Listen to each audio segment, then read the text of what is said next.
Guess who's back? Back again. GMP's back. Tell a friend.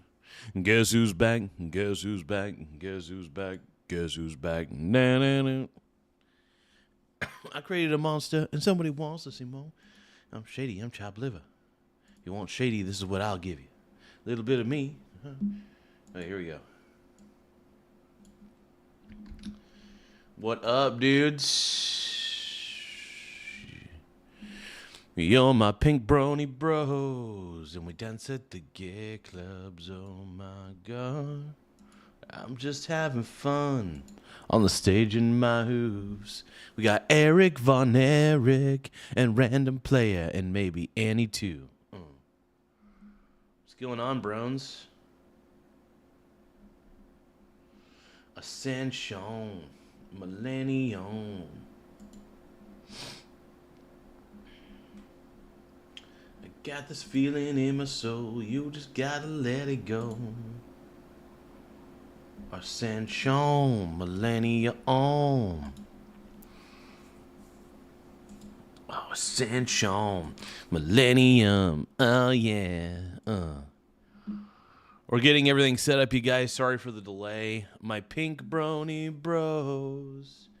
We all dance at the gay clubs. Oh my god.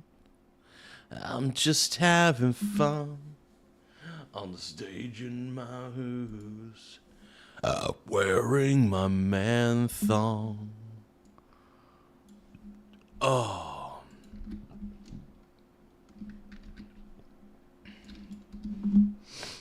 Got this feeling in my soul, you just gotta let it go. Ascension, Millennium.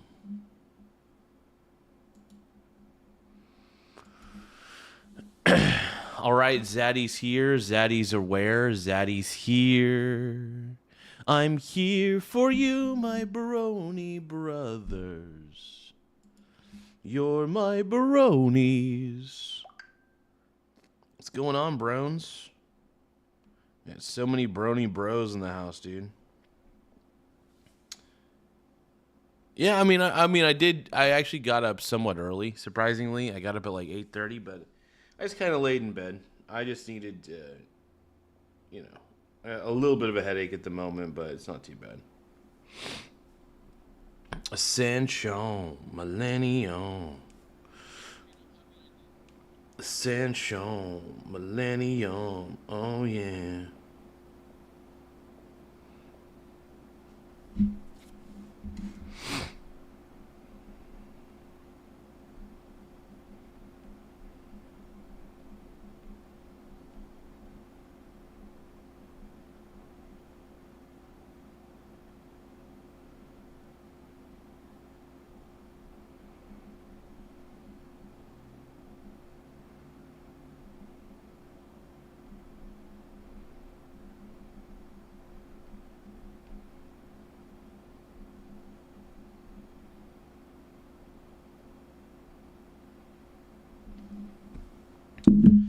All right, dude. Yeah, so I'm woke.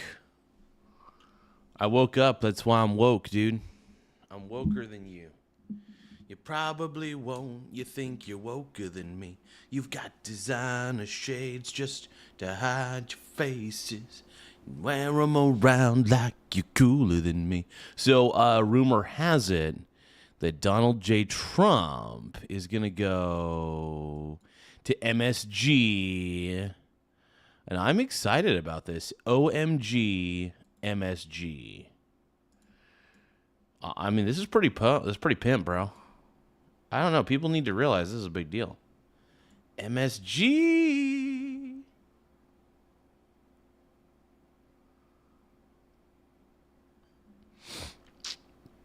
Yeah, headaches happen. It's just...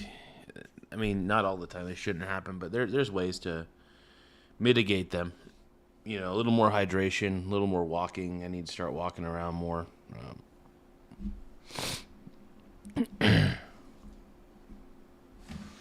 Ascension, Millennium. We're gonna watch Donald Trump be a G. OMG.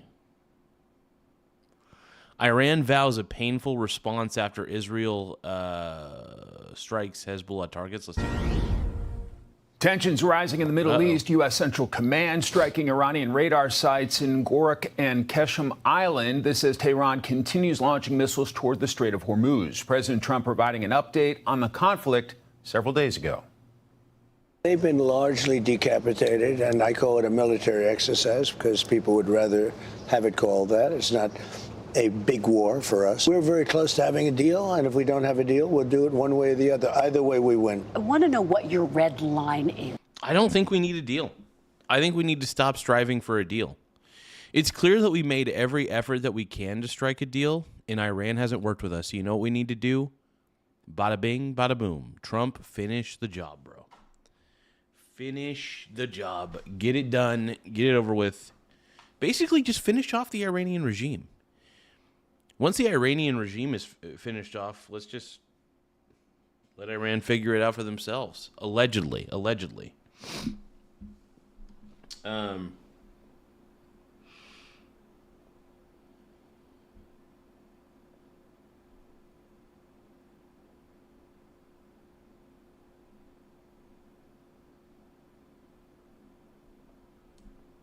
Got this feeling in my soul, you just gotta let it go.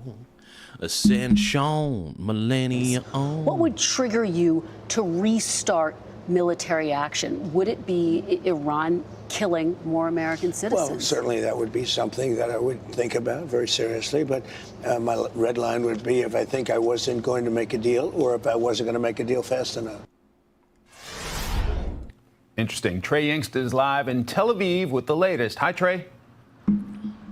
Yeah, hey, Mike, good afternoon. Tonight, Iran is warning it may target Israel after the IDF struck the Lebanese capital of Beirut. Those strikes against Hezbollah targets were in response to drone and rocket attacks over the border throughout the weekend into the northern part of this country. An Iranian parliament member said, quote, "We will deliver a decisive and painful response to the Zionist regime's attack on Dakhla. These rabid dogs must be disciplined and put back in their place. Look at the sky over the occupied lands tonight." With no diplomatic solution reached to formally end the war between the United States and Iran, there was another exchange of fire over the weekend. Late Friday, the United States shot down 4 Iranian attack drones that were headed toward the Strait of Hormuz. New video shows additional U.S. strikes that targeted radar systems in Gorak, Iran, and on Keshem Island. In response, the Iranians launched 7 ballistic missiles toward Bahrain and Kuwait, according to the IRGC. CENTCOM says 6 of the missiles were shot down, with 1 landing short. Over the weekend, President Trump described why Operation Epic Fury needed to begin in the first place.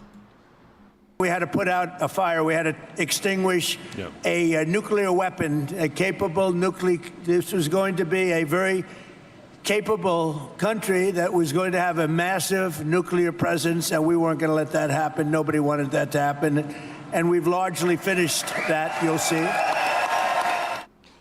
Inside Iran, the country is still feeling a massive amount of economic pressure due to the ongoing U.S. naval blockade. The streets of the country remain filled with anti-America and anti-Israel posters, but residents on the street say they want a deal.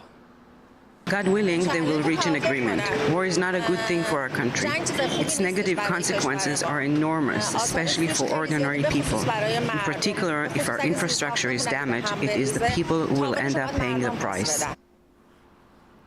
Now, Mike, Iran's parliament speaker and top negotiator Mohammad Khalibaf just posted. Well, here's the thing. If the Iranian leadership, this is why I'm so against the Iranian leadership, is because they're, in my opinion, very evil. They've killed their own citizens. They've done a lot of terrible things.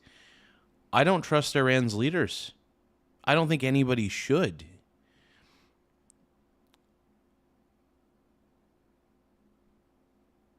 But yeah, no. Lou says, "God bless you, all my friends from Mama's Place." Say chicken chow.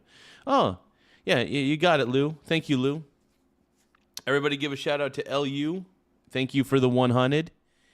Everybody give a shout out to Lou for the 100, everybody. Yeah, thank you so much. Hey, if you guys want to send a gift, it does help the channel in a lot of ways. Even a simple gift like a 100 or sparkles. We appreciate all gifts on this channel. We're all about it. On X minutes ago, and I'm going to read it to you right now, he says, quote, "The naval blockade against the Iranian nation and today's U.S. green light to the Zionist regime turn of American bases and assets in the region into legitimate targets. A translation there indicating that the parliament speaker is connecting the strikes today in Lebanon and the ongoing U.S. naval blockade to the broader agreement with the United States. And again, he is echoing that parliament member threatening Israel with missiles tonight. Mike? Yep.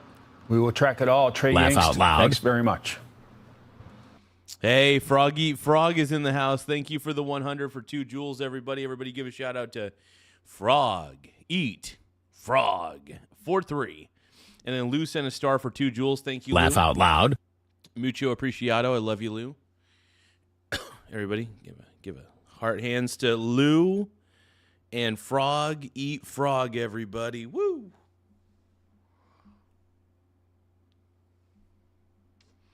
So you said Mama's Place, a chicken channel? Let's take a look. Hold on.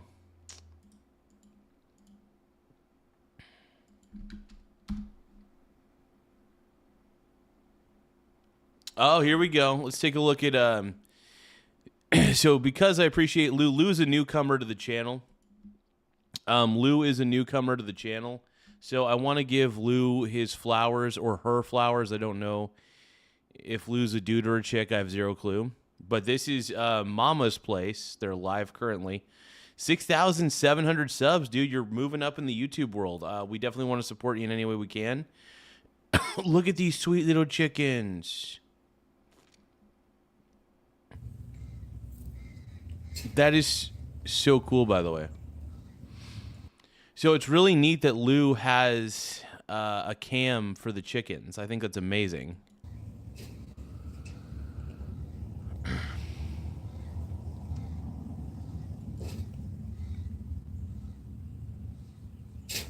I'm not gonna lie, I love watching like animal videos like this. I think it's super dope. Oh, sweet babies. Oh, I gotta make sure I subscribe and like. No, this is cool though, dude. This is awesome. When you said that you had like it was a chicken channel, I love watching like live video feeds of chickens. My boy TJ from Stocks Family Farms has does something similar, so that's really cool. Oh, they're so cute. This is. Oh, sweet babies. Okay, but that's you guys gotta check out. Make sure that you guys check out Mama's Place by at Lou LQ. Hey, I will say this, Lou, just as a word of advice. If you want people to remember your alias for your channel, go into the YouTube settings and change it. Because honestly, at LQ8SH, and nobody's going to remember that. So if you notice, I'm at Real Garza is my alias for YouTube. At Real Garza is my alias. So make sure that make sure that you follow a similar pattern. You know what I mean? So like, I don't know. You could just put at Mama's Chicken Farm or something, or I don't know. You could call it whatever you want. It's up to you. But maybe just make the alias a little more memorable than LULQ8SH. This is word of wisdom from me. I've been doing YouTube for a while, so that's just word of wisdom. You can keep it as is. If it's been working, just Lou. Okay. I mean, if it's working for you, then just keep it. But yeah, I love it though. I think it's amazing. Hey, you're very welcome, LU. You got it, bro. You guys have been very nice to me. Oh, wow. So Frog Eat Frog sent 100. Lou sent a star. Hey, thank you guys very much for sending gifts, though, by the way. I do appreciate it big time. Anytime we get gifts on the channel, it does help the channel grow in more ways than one. And let's keep going. For more on this, let's bring in editor-in-chief of the Foreign Desk, Lisa Daftari. Lisa, welcome. Thank you. So President Trump says about the Iranian regime, they are strong, they are proud. That's why they have not agreed to a deal. What is your take on where things stand right now? It looks like he has a proper read, right? What does ceasefire mean to this regime? We cease, they fire. In the meantime, we are using all of our tools, whether it is diplomacy at the negotiating table, whether it is establishing deterrence, whether it's the economic measures that we have put. I mean, we're we're not begging Iran to make a deal. We're telling them, look, either you make the deal or we fire, right? It's either you either make the deal with us or we fire. On them to put more pressure on the regime. All tools are on the table to be at war with this regime. That's the bottom line here. And I know that Donald Trump knows that the foregone conclusion is that we probably will not get a victory at the table. That's why you hear the rhetoric that you're hearing from him. We will win one way or the other, but we may have to go back to war. Now, I think that's the important strategic messaging here, that the regime understands. Yeah, I think war is inevitable at this point. I really do. I think that war is inevitable at this point with Iran, so it sucks, but it's true. That we do have the appetite to continue militarily, whether it's against the regime itself or its proxies. They are not able to change the narrative about this war. From the beginning of this war, our strategic imperative was no nuclear weapons. What did they do? They changed the arena. Yeah, you're very welcome, LU. I appreciate you, man. Of war to Hormuz. Then now they're trying to separate Lebanon from the end of their nuclear program. We cannot piecemeal this war or this threat. We have to understand that it's all under the same umbrella, which is the regime. Lisa, you write about Iranian students taking to the streets in cities across the nation of Iran yesterday. What is your take on that, considering the grave risk they are taking by? Well, are they going up against the Iranian regime? Because if they are, that's huge. That's huge because that's a big risk to them. And good for them. You know, the Iranian regime is weak. I think that the people of Iran can overthrow the Iranian regime. I really do. In fact, I think it's incredibly possible at this point. I know some people doubt that, but I think it's incredibly possible to overthrow this existing regime. By doing so. Right. The biggest threat for this regime has always been and continues to be facing the Iranian people with whom they have no legitimacy. They still have to surmount that threat. Even if they're able to run circles around us, and I don't think they will be at the negotiating table, they still have to know that the Iranian people do have an appetite to come back out onto the streets. A lot of what you're seeing across Iran over the... Yeah, the Iranian people do not like the Iranian government, straight up. The Iranian regime is extremely unpopular in Iran, and the people are going to fight back. The people are pissed. The weekend is student protests coming back out. A lot of the signs are saying, arm us, give us the weapons, give us the tools to take on this regime. And if you follow Iran for the last few decades, Democrat and Republican presidents all had the same set of facts regarding this regime, but they bounce back and forth between bomb Iran, let Iran get the bomb. Neither one was sufficient to take down this threat, which is the actual regime itself. And Donald Trump used the third option. They need to take out the regime completely. Hey, Lou, you got it, man. I'm glad to help you out in any way I can. But, dude, honestly, we got to take out the regime. Take out the entire Iranian regime, straight up. That is what needs to happen. Option, which was to partner up with the Iranian people. That was his first strategy. And in the first hours of this war, he went to the podium and said, we're going to degrade this regime. We're going to pass the baton on to the Iranian people. You will determine your future. That option is still on the table and not talked about. The Iranian people are reminding us that they're standing by.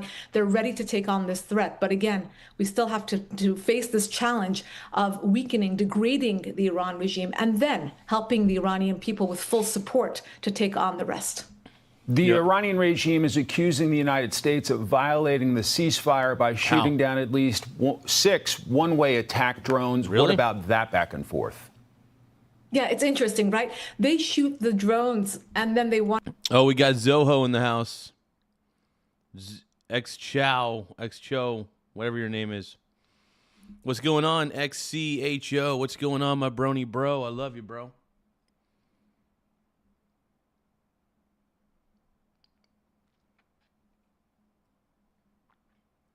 We got Cam Johnston in the house. We got MJ.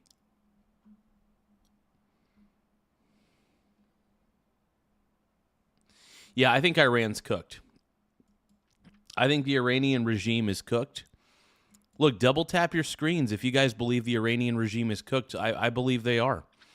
Double tap your screen to like the stream if you believe the Iranian regime is completely cooked and the U.S. is going to win this ASAP. Because Iran just hasn't come to the table. They're not coming to the table. They're not working with us. So there's only one option. Find the existing regime and basically take them out. That's the solution.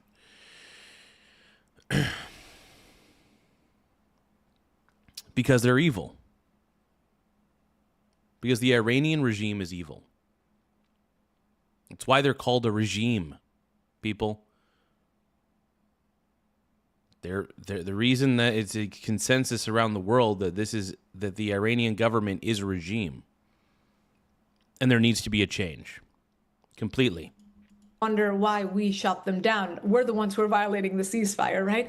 Obviously, this is not a regime that is looking to make concessions. This is not a regime that was designed to make concessions or to be reformed. Donald Trump understands who he's dealing with. And again, whether he's talking about diplomacy, he has made it known that the finger is on the trigger. We can go back to kinetic action at any time. And it looks like that's what the regime is basically asking for at this point. They are not making any concessions. Meanwhile, what would they make? In terms of how would we verify them? How would we watch when they shut off IAEA cameras, when they don't allow the inspectors to go? TJ thinks this will all be over before July. Trump needs it to end before the celebration of the 4th. Yes. This war has gone on long enough. This war has gone on long enough. All right? I agree with TJ. I think this war should be ended soon. If Iran cannot come to the table, and they have not, we've taken too long. We've given them like a million chances, it feels like. We've given Iran's evil regime millions of, well, not millions, but tons of chances, right? Tons of chances to make this right. And yet they're not agreeing to anything that we're proposing. And we're proposing some reasonable stuff, by the way. But Iran wants to be a nuclear power, and what we have to say is hell no to that. Hell no.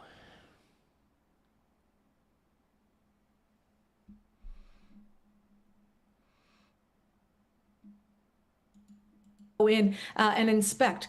The two things that Donald Trump has done is to make it known that, number one, we're not going to give sanctions relief and cash up front like previous administrations did. And number two, there will be no sunset clauses to get them to a nuclear weapon. It is a no tolerance about nuclear weapons strategy, and they have to know that.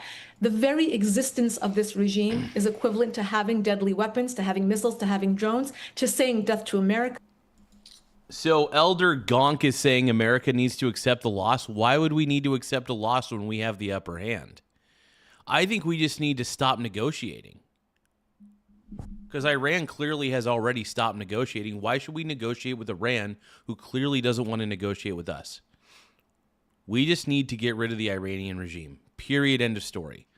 And then let Iran sort it out from there. I mean, this is what the people wanted in Iran.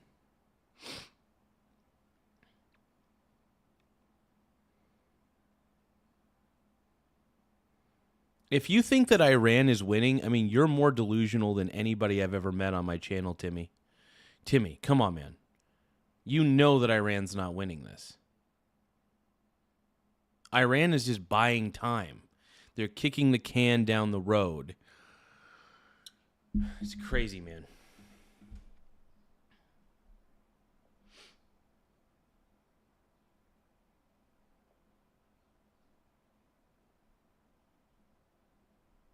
But yeah, straight up, Iran is kicking the can down the road. You know it. Death to Israel, and that will not change. Lisa Daftari, always fascinating. Thank you so much. Thank you. Be sure to like and subscribe for all the Fox News latest on YouTube and catch full shows streaming now on Fox One.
I'm seeing what we could react to next, just seeing what's on the board here.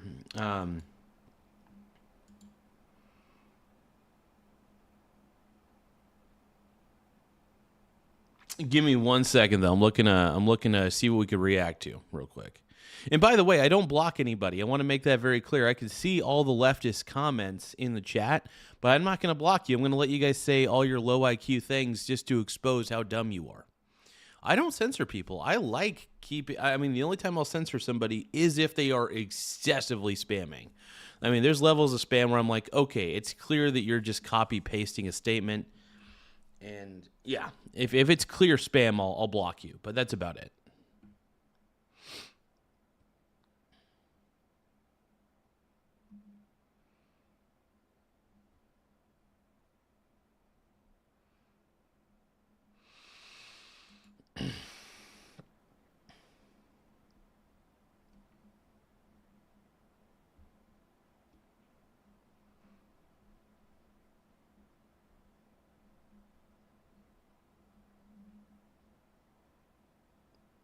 Oh, here we go. Let's take a look. Ramen closes the gap on Spencer. Thanks for staying with Pratt, us here dude. at Live Now from Fox. I am very happy, just to let you know, I'm very happy that President Trump is going to investigate this. TJ says, Joe Rogan going to host 60 Minutes Benny Johnson video. Man, I don't really care about 60 Minutes, dude. 60 Minutes, I mean, I did see that thumbnail. I may end up watching it and reacting to it. I'm debating it. But for now, we're going to see what's going on. Dude, honestly, I think Trump investigating California in this instance, I think is the smartest move he can make, because what's happening in California, you know what's happening. I don't even have to explain what's happening in California for you to know what I'm talking about. So we are still waiting and tracking some of the results from the primaries that happened in California just... Actually, let's see what's going on here. LA mayor race. Okay.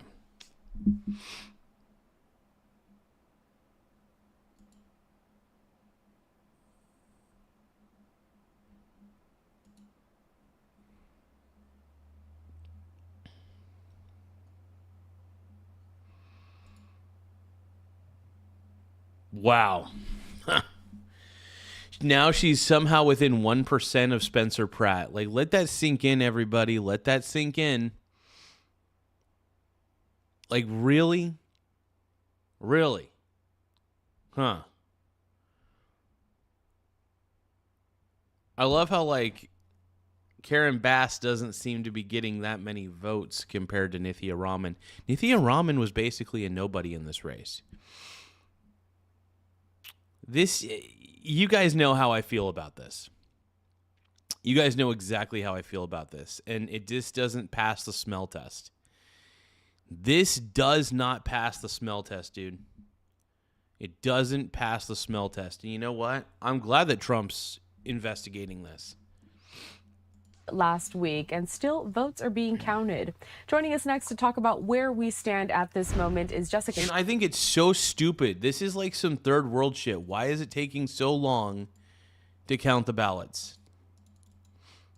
I mean, this feels like some third world crap, dude. It's ridiculous. You know it's ridiculous, right? Come on. Huseman, she is the editorial director at VoteBeat. Jessica, it's taken some time, several days, but it's pretty commonplace here for California that voting and some of those results, I mean, it takes a little bit for them to get, down here and to be reported on. Why is that? So California has a really involved counting process. Your viewers probably know that a lot of states use mail ballots. There are states that do mail balloting entirely and only... Yeah, but here's the thing. They don't take this long. Right? It doesn't take this long. It shouldn't take weeks or even months after the election deadline for this to happen, for them to count this. That's ridiculous.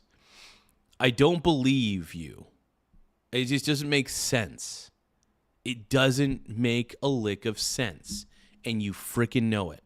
do mail balloting with only a few vote in person options like Oregon or Washington. California takes significantly longer than those places to count ballots as well. So it's not just that it's a vote by mail state. It's that they have a lot of safeguards built into the process that other states don't. Safeguards?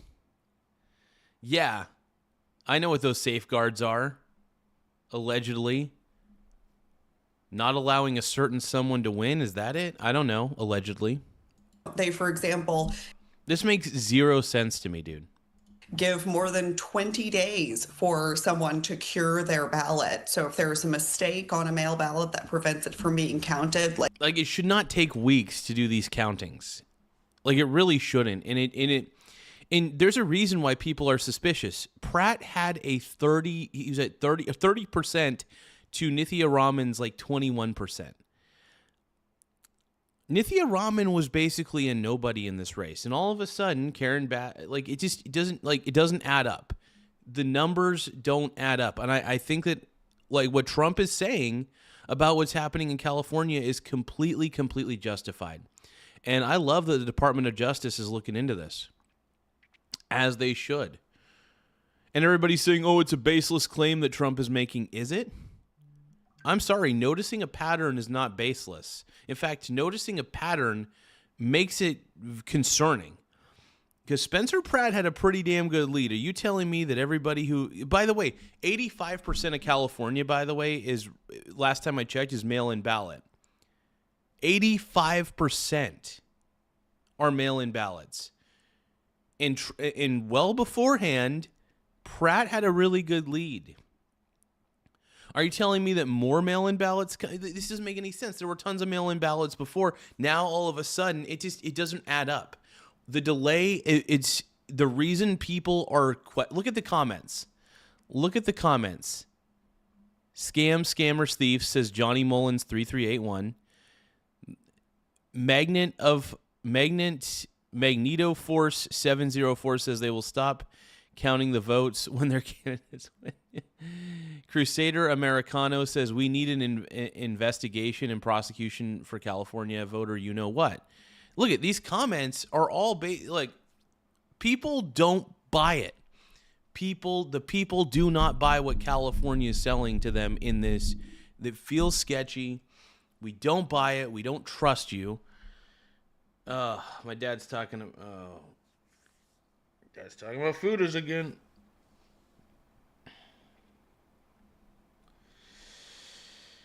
My dad's going on my text messages and saying he wants me to talk about... I'm not talking about fooders, dude. I'm not talking about it, man. I'm not talking about it. You know I won't talk about it. I refuse. I refuse, man. I refuse. But yeah, this is crazy. And it's just like a lot of people aren't buying it. A lot of people are not buying what California is selling them at this point. And I can't say I blame anybody for questioning California. I can't blame them. Why should we buy what you're selling us, California? Why should we buy it? You want to know why? Because we don't. We don't buy it. I don't buy it. I think what you're selling me is a load of fake goods. All right? We don't trust you. We don't trust you. Like your signature's missing, or in some places the date is missing. You can come back in and correct that so that your ballot can be counted up to 24 days after the election is held. In most states, that's just a couple of days if there's a curing window at all. And California also does things like checking signatures and making sure that all of the problems are sorted out before results are certified. Most states will sort a lot of the problems out after the count has been certified and sort of make addendums to it afterwards. Now, you guys are probably wondering, you're probably like, okay, you live in Oregon. Why do you care so much about these California elections? I care a lot because the thing is, if these terrible candidates get into office in California and then they make California worse for everybody that lives there, what's going to happen is it's going to get really expensive and really terrible to live in California. And then what happens is all these annoying Californians are going to come up to Oregon and live here, and they're going to take their shitty political beliefs and they're going to implement them here in Oregon. And by the way, we're already ruthlessly Democratic here in Oregon, which is bad, by the way. And we're not, I don't even consider the Democrat Party Democrats anymore. I consider them the authoritarian Communist Party. But enough of that. What I'm trying to say is this. It pisses me off because I don't want Californians, because they've ruined their own state through voting for shitty policies, to then start living in Oregon and making us even worse than we already are. We're competing with California daily on how stupid we can be compared to California. We are a part of the left coast. Washington, Oregon, and California are part of the left fucking coast. The woke Democrats, I want nothing to do with this party. The woke Democratic Party is disgusting. It pisses me off. It sickens me. I am not, it's so funny. Everybody thinks, well, Michael, you're a Republican. I'm not a Republican. I would consider myself a very independent voter, believe it or not. There was a time I would consider voting for a Democrat, Andrew Yang. The last time I considered voting for a Democrat was Andrew frickin' Yang. And you know what? He was the last Democrat I considered voting for. I basically, if you have Democrat next to your name at this point, I don't trust you. I don't trust that you'll make good decisions. I don't trust your competency. I think that you care more about race than merit, and that disturbs me. By the way, I'm Trump. I'm a Trump sexual. I love Trump, but I'm not as MAGA as everybody thinks I am. I like the Make America Great Again movement. I'm fond of it. But I wouldn't consider myself MAGA by any means, because I don't really affiliate with a lot of groups. I like Trump. I think Trump's the man.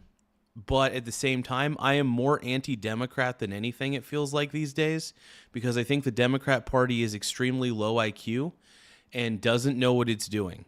The Democrat Party, I feel like, has lost its way. And then I see dudes like David Pakman, and I watch that dude's show, and I think to myself, dude, people really buy what this moron is saying? So I don't know. Let's keep going. California's process is much longer because those safeguards are built in before certification and not after. And so shifting it up would be a sea change for California procedurally. So should we not hold our breath? How soon do we think we might get these results in? I think that we will probably get them towards the end of next week. They will, of course, not be official results, or will at least be much more confident than where we are. I think that the polls and the returns in California are such that we kind of see the shape of things and how they're playing out right now. I think by the end of next week, we'll have a better idea of that. But the ballots will not be officially certified. Even people in California are pissed right now. There are people in California right now who are just as pissed as I am. And like I said, I live here in Oregon. And I'm pissed. All right? By counties until the 2nd, and not by the state until the 10th of July. So we are looking at... M. Joel says Oregon has gone full lib. Yes, we have. We absolutely have, brother. I don't understand. I feel like Oregon's trying to be as dumb as California a lot of the times. I feel like we're actively trying to be dumber than California. At a little bit of time here. It just seems like it. Because I've lived in Oregon for a while, and I didn't realize how leftist this state was until I got older. This state is so left to its own detriment that we vote on the stupidest policies I've ever seen. And the problem with the liberals nowadays, I don't even consider liberals to be liberals anymore. They're socialists and communists. It's like, that's not what being liberal is all about. Because communism and socialism don't promote free speech. They don't promote the individual. They promote the group identity over the individual identity, and that doesn't jive with me. If the Democrat Party wasn't so goddamn socialist, I might actually vote Democrat. But the problem is you ruined any chances of having sensible voters like myself vote for you. I am a sensible voter. believe it or not. But the Democrat Party has forced me to become anti-Democrat Party because of all the stupid policies that they back up. The moment you inject communism and socialism into your party at the scale that the Democrats have, is the moment you lose a lot of voters. Communism and socialism is not as popular as you think it is. I know you have idiots like Jimmy Kimmel and all these other moron late night TV show hosts saying, oh, give socialism a chance. No, we shouldn't. Well, first off, other countries have given it a chance, and we can learn from their mistakes and learn that it's a bad idea, dude. The socialism's a stupid low IQ idea. Ooh, all right. So communism's worse. Don't get me wrong. Giving government the means of production control is actually even worse. But socialism still sucks. Because collectivism implemented on a massive scale always ends in tears and bloodshed. Always. 100%. You got to give it a little bit of time because eventually, as Ayn Rand said it best, you eventually run out of rich people's money to steal from. So I honestly believe that people who believe that socialism and communism are good ideas are actually very lazy, incompetent people. I think that you're a lazy, incompetent person because it's obviously a philosophy that lazy people attract to. Lazy people really attract to socialism and communism. They do.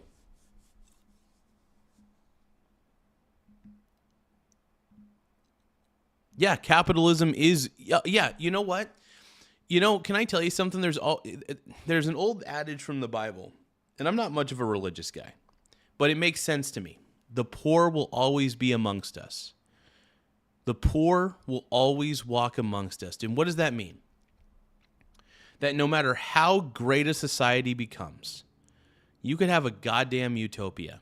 There's always going to be somebody with a poor attitude, somebody who complains up the ass, somebody who's a little bitch about everything. Yeah. You know what that means? That means that even though capitalism, yes, there's obviously going to be poor people in capitalism. Hell, you'll have poor people in a utopia, for God's sakes. If a utopia is even a possibility with human nature, right? So what I'm trying to get at is this. Communism and socialism don't work with human nature. Capitalism actually does because capitalism is an individualist concept. Allow people to create their own companies, own their own companies, produce something for society. Make it to where the government doesn't interfere with that process that much. I understand the FDA needs to exist, obviously. There needs to be certain agencies that need to exist. I get that, and I agree with that, actually. But I'm just saying that overregulation kills capitalism. Period. End of story.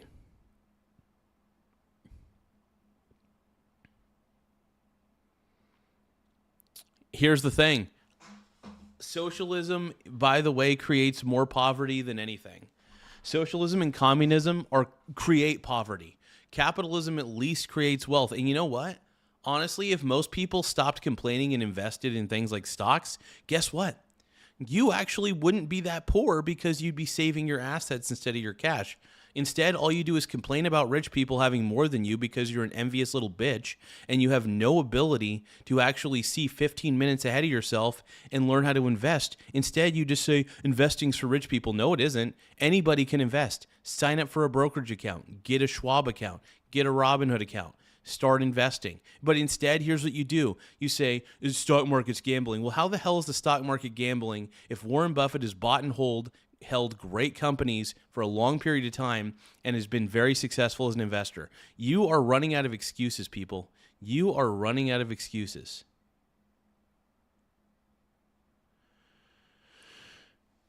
All right. Anyway, that was my rant.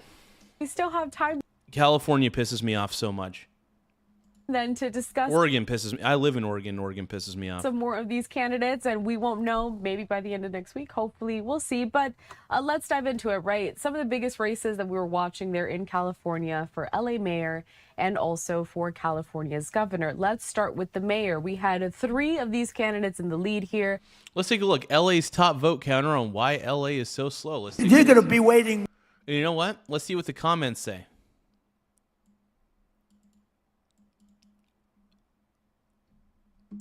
Here's one of the commenters saying, no voter ID. What signatures are they matching? No voter ID. Won't show voter rolls. Weeks to count. Seems legit to me. The default assumption for an election conducted without voter ID should be prove the election is legitimate. The burden of proof is not on citizens to prove fraud occurred. The burden of proof is on the people demanding trust in a system that removed the simplest way to verify who is voting. Yeah, right. California not corrupt, please. Dude, everybody in the comment section is saying, and this is, by the way, a CNN host named Alex Michelson, right? Everybody says extreme gaslighting, the election process is corrupt, hence cheating. This is what they're all saying in the comment section. I'm literally quoting from the comment section. We didn't believe what you are selling. Like, look at these comments right here. They're all saying you don't need to be a rocket scientist to know that the you-know-whats are cheating. Small wiener gang. Like, look at this. It's a fair process as long as the Democrats win. Look at this. People are not buying it. Everybody in the comment section's like, why does it have to take weeks? That makes zero sense. Florida does it right. California does it completely wrong. Weeks to get these votes. It's corrupt. Somebody said it's incompetent. I said, no, just the opposite. It's unbelievably competent if you happen. Mm-hmm.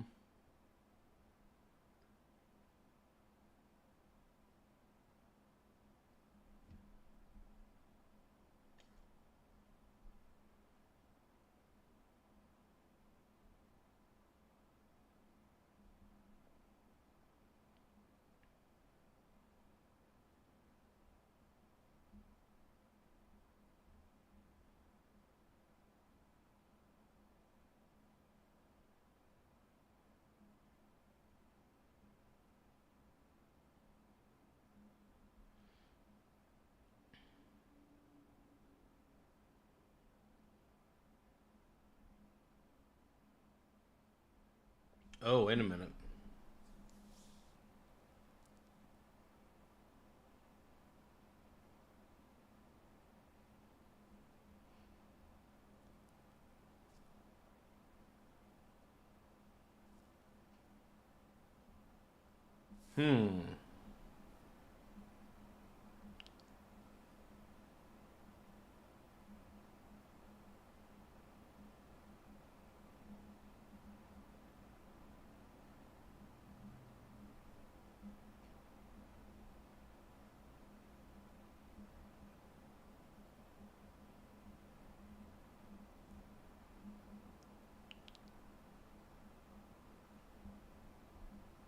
I got it.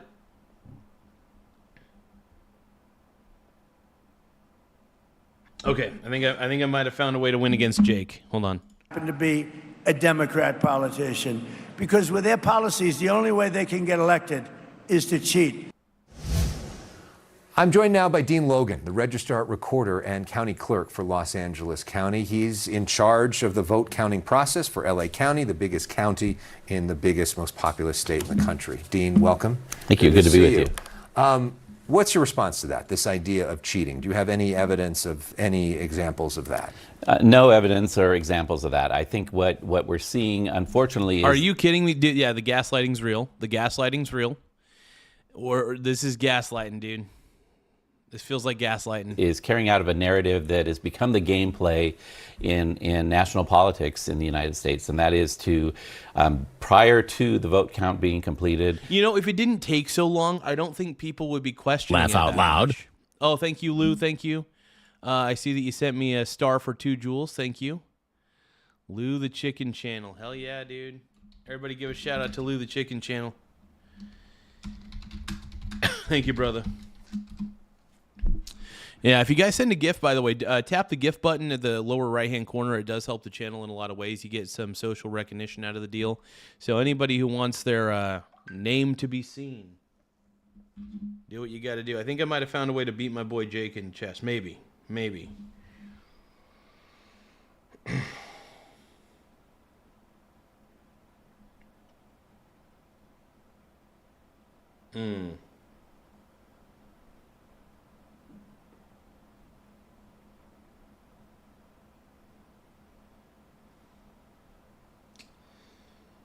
Well,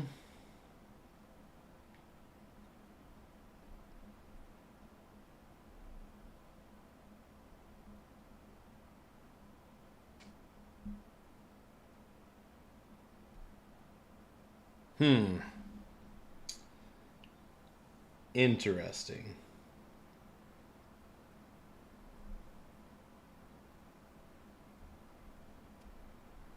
Small Wiener Gang.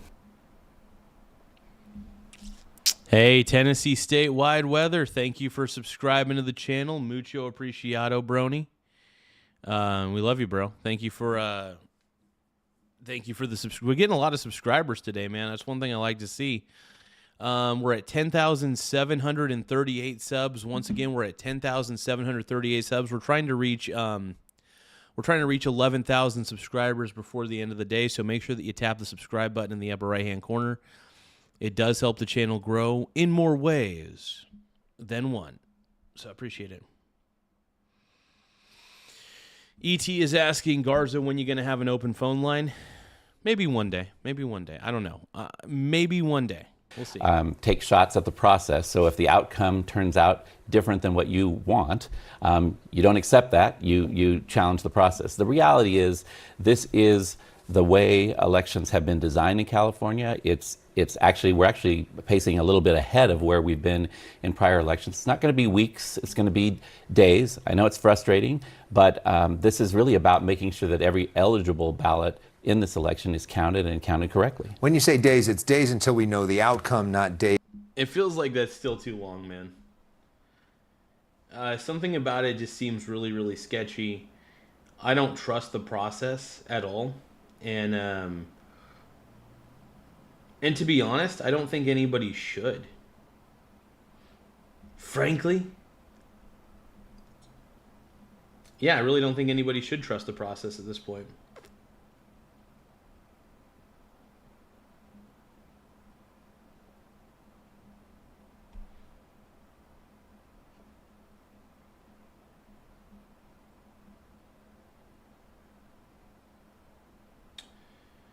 You know what? I might be able to win this game.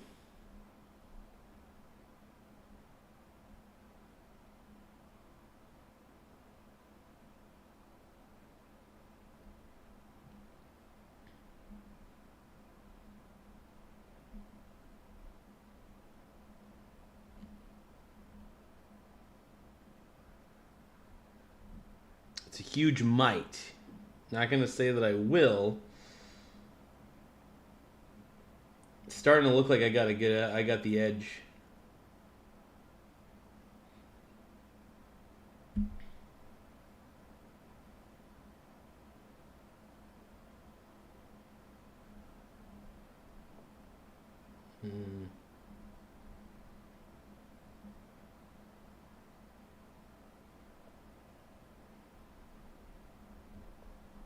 All right, I might be winning that.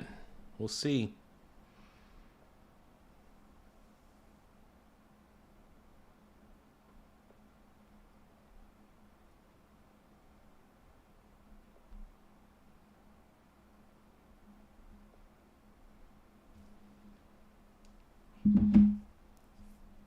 Days before we certify, because there's still a process to cure ballots and other sort of more technical things. But in terms of the what's my boy saying? Yep, and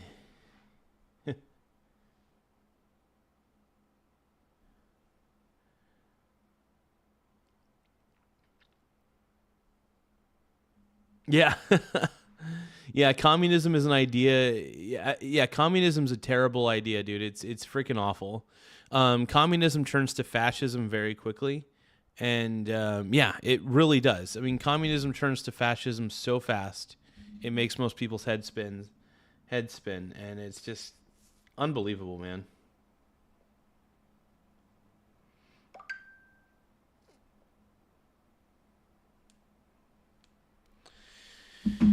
It's crazy. It is absolutely crazy, man.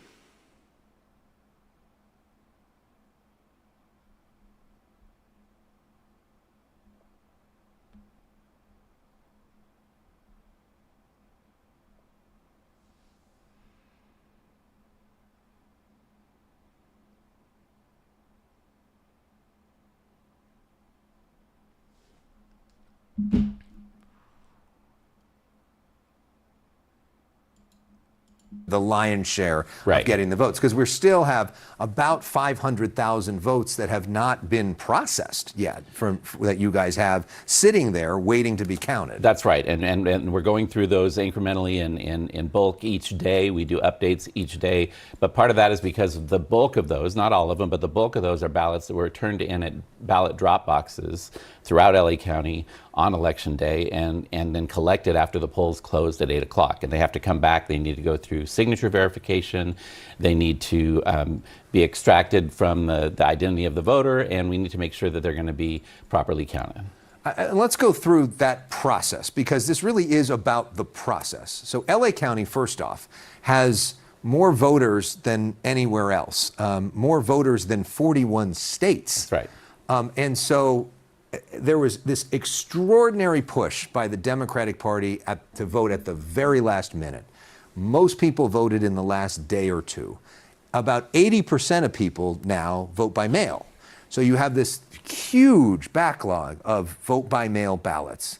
And the process for processing a vote by mail ballot is very different than the process for vote in person. Talk about that. Absolutely, and vote by mail is resource intensive, right? But it's responsive to the move. We just don't believe you. We don't believe you.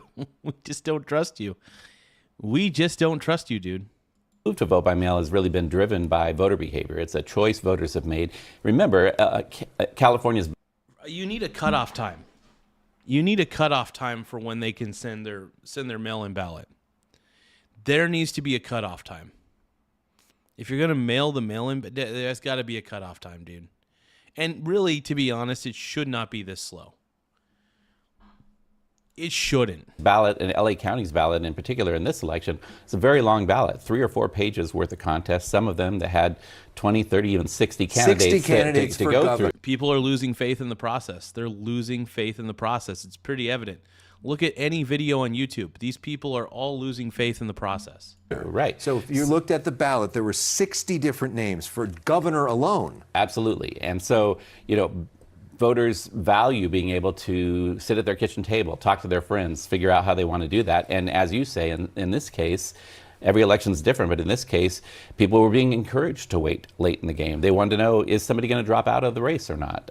And as a result of that, they came in late in the process. So what happens when we get them back is we scan them through a piece of sorting equipment that takes an image of that envelope.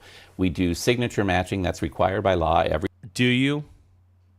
And by the way, how can you do signature matching if you don't require any sort of proof of anything? Allegedly, from what I've heard, you don't even need to be a citizen. Is that true? Is that true? I want to know. Every one of those, that's how we verify that it came from the voter that it was intended for. Then the ballot. I feel like there's just more questions than answers at this point. Ballots are removed from the envelope. And yeah, I agree with a lot of the comments on here. I feel gaslit.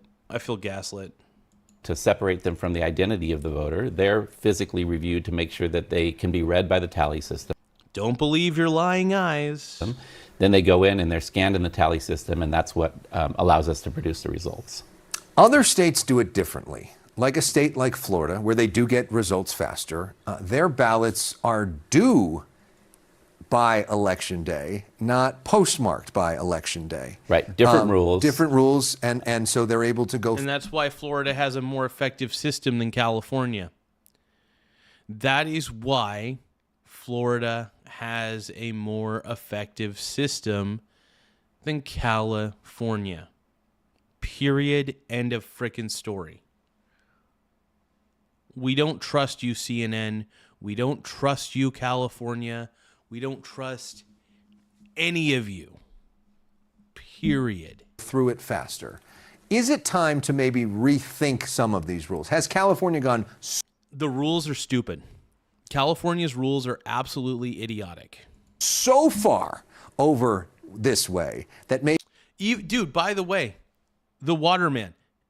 If there is even a red state that's doing exactly what California is doing, this delay is unacceptable. This delay is unacceptable. Dude, even if Spencer Pratt was winning by a landslide, this sort of delay is still unacceptable. I'm serious. I don't care whether a Republican or a Democrat wins. When there's this level of delay, it's sketchy. Whether it's a Republican or a Democrat that's ahead. I don't care. Like, even if Spencer Pratt won in a landslide, I'd be like, why did it take so long to count those ballots? I don't like that. That's too long. And I think we're all kind of sick and tired of being gaslit by CNN and all these freaking mainstream media outlets. Terrible. Maybe it's time to come back a little bit, and if so, what are some rules you think might make sense to reform? I think it's a fair conversation, and I think it's a dialogue that should be had in California through a deliberative process. But what I would caution is that we also don't want to make sweeping changes and then expect that voter behavior is going to respond to those immediately. And keep in mind that this is an election where... Joey, I 100% agree, dude. I 100% agree, brother. I don't trust what's happening at all, and I completely see where you're coming from, Brony. The turnout is probably going to be under 40% of the electorate. If you start massively changing the process and eliminating options that voters are used to and that voters have preferred in California, you run the risk of actually reducing participation even lower, which runs counterintuitive to the whole purpose of an election. But you know, there are two things that are really important for counting votes. One is integrity is the most important thing, but also appearance of integrity is important too, so that people trust the process. And you guys are very transparent. I got to give you credit. People can come visit there, they can watch the live stream and all of that. But we are seeing, in terms of what is happening, there is often this switch. On election night, conservatives feel like they're in a good place, and then they see day after day after day Democrats doing better, especially far left Democrats doing better, and they feel like the system is rigged, they feel like something is up. What do you say to those people, and why is it often swaying one way and not the other? Well, I think you have to look at the demographics of the county, and you have to look at the registered voter statistics in LA County and in California in general. The Democratic registration rate is significantly higher than Republican. Yeah, but here's the thing. There were a lot of Democrats that were voting for Spencer Pratt, who are registered Democrats who are voting for Spencer Pratt. So you tell me that. You tell me that right now. I don't trust what's happening, dude. I don't trust you. I don't believe you. We don't. The people don't believe you, CNN. We don't believe the guy that's telling us that everything's fine, that this delay is acceptable. It's not acceptable. Your rules suck. California, your rules are terrible, and they deserve to be criticized. I mean, this feels like some third world shit, all right? I'm not buying it. We're not buying it. We the people. Look at the chat. Look at the chat. The chat agrees with me. My chat agrees with me, bro. They should. Except for the leftists in the chat. There's going to be leftists who are... The leftists in the chat are going to tell me I'm wrong or whatever. That's fine. You guys could tell me I'm wrong all day long in a juicy man thong. But... it's crazy.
All right. Okay. Sorry about that, you guys.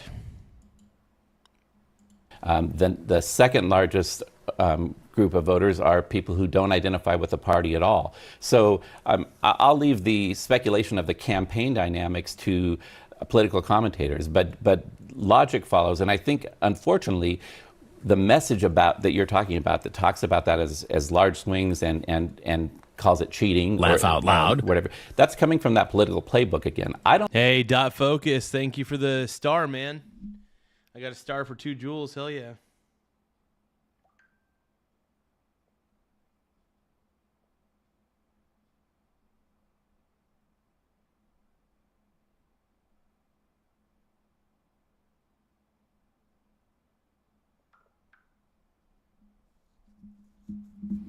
Thank you, Dot Focus. Mucho appreciado, man.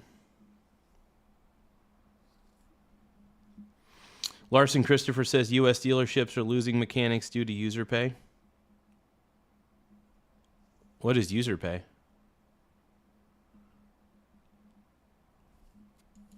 I don't think that the majority of voters in LA County see it that way. The majority of LA County voters turn their ballots in at those drop boxes, and I think that itself is an indication that they're confident that process is going to work and work correctly. And as you say, if you watch the process, you can see the level of detail and security and transparency that we put into that process. So you think most votes counted by early next? But thank you, Dot Focus. Mucho appreciado, bro. Next week. I do. I think by early to mid next week, we're going to start seeing more definitive results. There'll still be provisional ballots and things like that to go through, but it's going to start to take the definition that people are waiting for. Dean Logan, I know a lot of people have a lot of questions, and so we appreciate you taking some time for some answers. Thanks for coming in on your busiest time of the year. We appreciate it. Good to see you. Yeah, I don't, like I said, most people I just don't think are trusting California right now, and I can't say I blame them. Donald Trump doesn't trust them. Steve Hilton appears not to trust them. It's just a mess, man. It's a mess.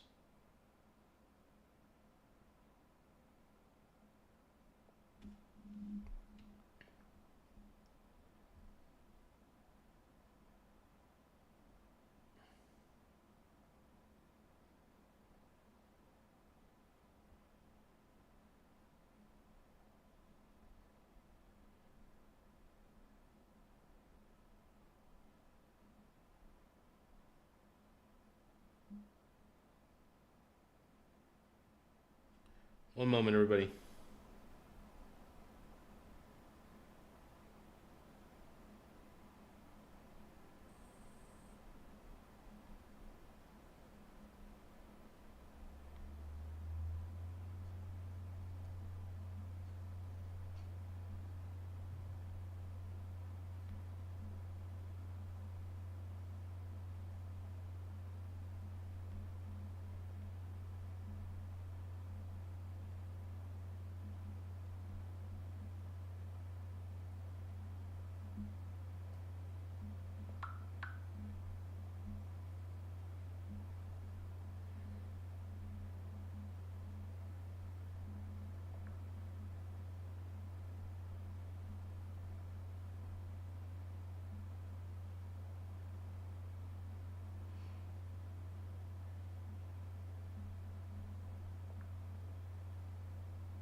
Okay, here we go. All right.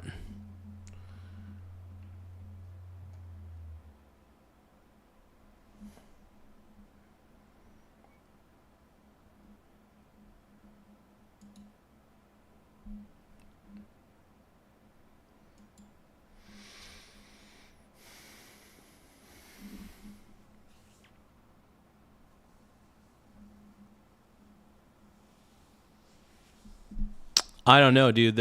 I think it needs to be investigated, man. My chat's...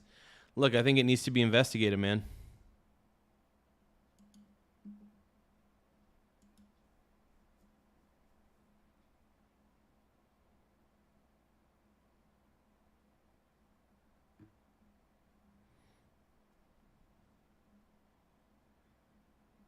Jailbreaking calculators? No way.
Let's go, dude.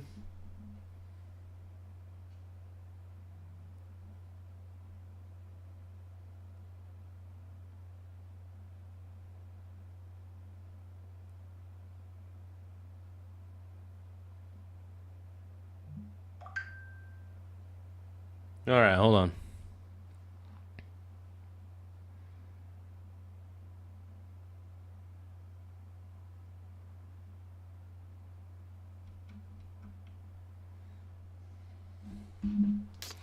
One moment.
Oh, Jill Biden, the Bidens, everybody.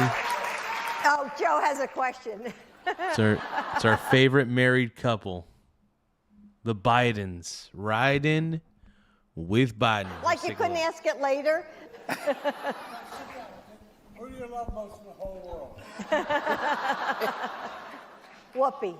My book, which comes out in September. Read it. Well, I have to remind them this is my event. Well, an awkward exchange there between Joe and Jill Biden during the former First Lady's book talk with moderator Whoopi Goldberg on Tuesday. With the 83-year-old...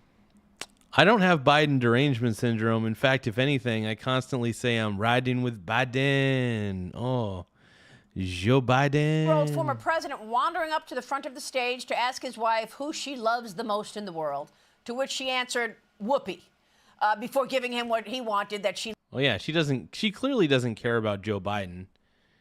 If she cared about Joe Biden, she wouldn't have let him run for president. That's why I think she's one of the worst. She's the worst wife in America. Jill Biden's the worst wife in America. Love Joe the most in the world.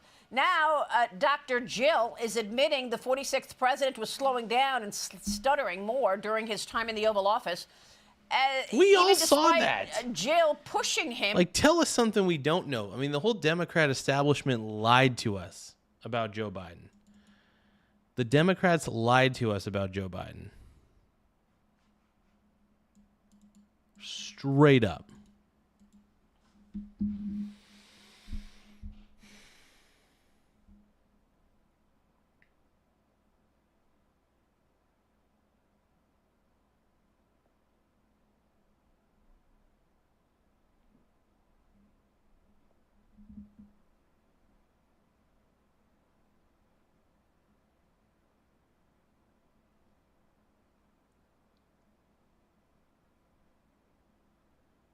Yeah. Anyway, let's keep watching Joe. To run for re-election and not upset her grip on power. Joining me now is New York Congresswoman Claudia Tenney, who sits on the House Intelligence Committee and the House Ways and Means Committee. Great to see you, Congressman. Thank you so much for being here. Your reaction to Jill Biden now trying to set the record straight. Well, thank you, Maria. That was a very loving exchange. In other words, get out of the way, Joe. It's my time now. We got what we needed out of you. You became the president. Now I'm going to sell my book. So a modern American senior love story, I guess. Not. Oh, yeah. Yeah, she was using Joe. She was using Joe Biden, man, in my opinion. I don't trust Jill Biden, dude. Jill Biden, I do not trust her. I do not. I do not. Joe Biden, come back. Yeah, I saw that you posted about it, so I raise it. But what's your take on what's going on going into the midterm elections? We want to put a focus on what we've learned in these primary elections and what it tells us about the upcoming midterms this morning. Yeah, very interesting results all across the country. Of course, New York's primary is coming up. But Maria, I started the Election Integrity Caucus in 2021. New Yorkers actually voted for an independent redistricting commission. It's a constitutional amendment. And then in 2021, the Democrats tried to undermine that in anticipation of 2022. And remember, when everyone talks about gerrymandering and redistricting, the Democrats in New York State have been doing this for decades, and they started on this in 2021. They put 3 ballot propositions to try to eliminate same-day registration, or to create same-day registration, to make sure that we could allow non-citizens to vote in our elections, to allow no excuse absentee voting.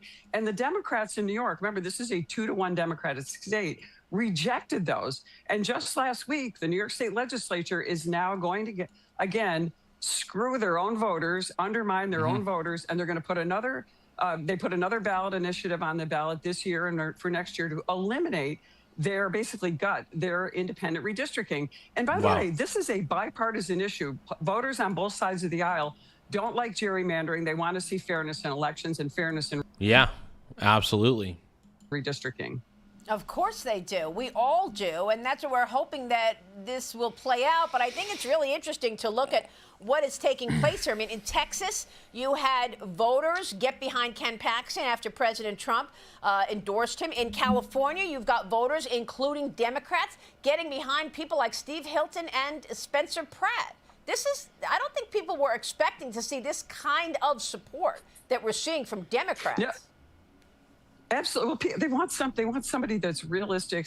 They're tired of the extremism that's coming on the Democratic side. I mean, they just passed a law in New York that says that, women are now not gestating females, mothers and fathers are non-gestating. What are we doing here? These are. Oh my God. So we're not supposed to say mother and father now? We can't say mother and, what? We can't even say that, dude. It's the level of policing of language from the Democrats that bugs the hell out of me. The Democrats are the biggest nannies in the world. They just want to nanny you. They just want to tell you what to do. It is so freaking ridiculous. I am so sick and tired of Democrats doing language policing. It's just disgusting.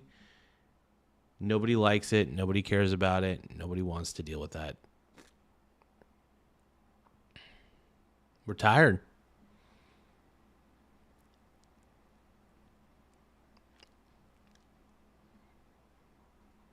We don't like it, man.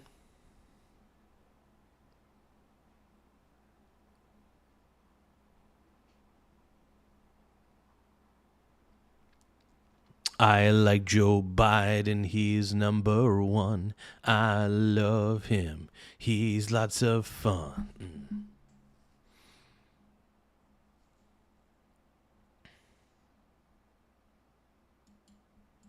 That's disgusting. Okay, that is disgusting. What a mother goes through, a woman goes through to have a child and to raise that child and parents. Now we have to take that away from them, calling them mother and father. Yeah, it's because Democrats are, honestly, the Democrats have become the party of absolute disgust, and they themselves, honestly, I think the Democrats have become the party of self-hate. Honestly, the Democrats have become the party of self-hate because, it's a lot of white people who hate themselves for being white. They suffer from white guilt. I would say the Democrat Party has become the party of self-hate, unfortunately. So that's why I don't vote Democrat either. There's just plenty of reasons not to vote Democrat. But yeah, communism's terrible. Yeah, communism's awful. It's so stupid, dude. Communism's a low IQ idea. It's just an absurdity. While we have this mass exodus of people from New York State, we have a new $15 billion added on to the budget, almost $269 billion, more than twice the budget in Florida, which has 4 million more people, and no income tax. And they just recently voted to actually eliminate. Oh, yeah, I don't trust the Democrats. I don't trust a Democrat in power at all. I don't think anybody should. Nobody should trust a Democrat in power because they're authoritarian. They have what's called authoritarian vibes. We all know that the Democrats are authoritarian. It's pretty obvious. They want to tell you how to think. They want to tell you how to speak. They want to tell you what to do all the time. They are nannies. They are professional nannies. And we don't want to be nannied. We do not want to be nannied by people who are incompetent. We don't. The property. We don't want to even competent people. We don't really want to be nannied by them. Even if you're competent, we don't want to be always told what to do by you idiots. Tax for most of their residents. They're going in the wrong direction. That's why people are moving with their feet. They're moving to places like Florida where there's freedom and common sense. It's not just It's funny. Everybody calls the Republican Party fascist, but do you know what happened on social media when Biden was in office? People were getting banned left and right for having sensible conservative values, for having sensible conservative opinions. Now, I will admit, I think Elon Musk saved free speech by taking over Twitter. I really do. I think he saved free speech because it forced all these other platforms to jump on board the free speech bandwagon and stop censoring people because the Biden administration said it was the right thing to do. Censorship is just never right. It's never right. Censorship is terrible. And just because you don't agree with me doesn't, by the way, the person who wants censorship is the bad person. If you want censorship, you're a shitty person, in my opinion. If you want people to be censored for their opinions, you're a crappy person. You need to look yourself in the mirror and say, why am I such a piece of crap? About being a Democrat or Republican, but the Democrats are so off the rails. The Mondami election, the Democrats are running on these extreme policies. You see this crazy guy, this Graham Plattner trying to take out Susan Collins, who has got a Nazi tattoo, and they're trying to deny it. Even they're trying to pretend it doesn't exist. If he had been a Republican, he wouldn't even have a chance at being the nominee because exactly, we would have kicked his ass out immediately. The Democrats would have annihilated this guy. So, Maria, you're seeing common sense arising. That's why President Trump actually resonates with both sides. He's actually very common sense, more than he is a partisan Republican or a partisan Democrat. He wants to see prosperity for our country. And I think people are looking at common sense. Those are the people that don't have Trump derangement syndrome who can't see through that. But they want authenticity. They want transparency. And you can't, whether you like President Trump or not, is there a more transparent president? He tells us every day exactly what he thinks, whether you like it or not. And he takes calls from reporters all day long. But you're right. The New York legislature passed a bill that replaces some references to mother and father. And under the proposal, mother would become gestating parent. Okay.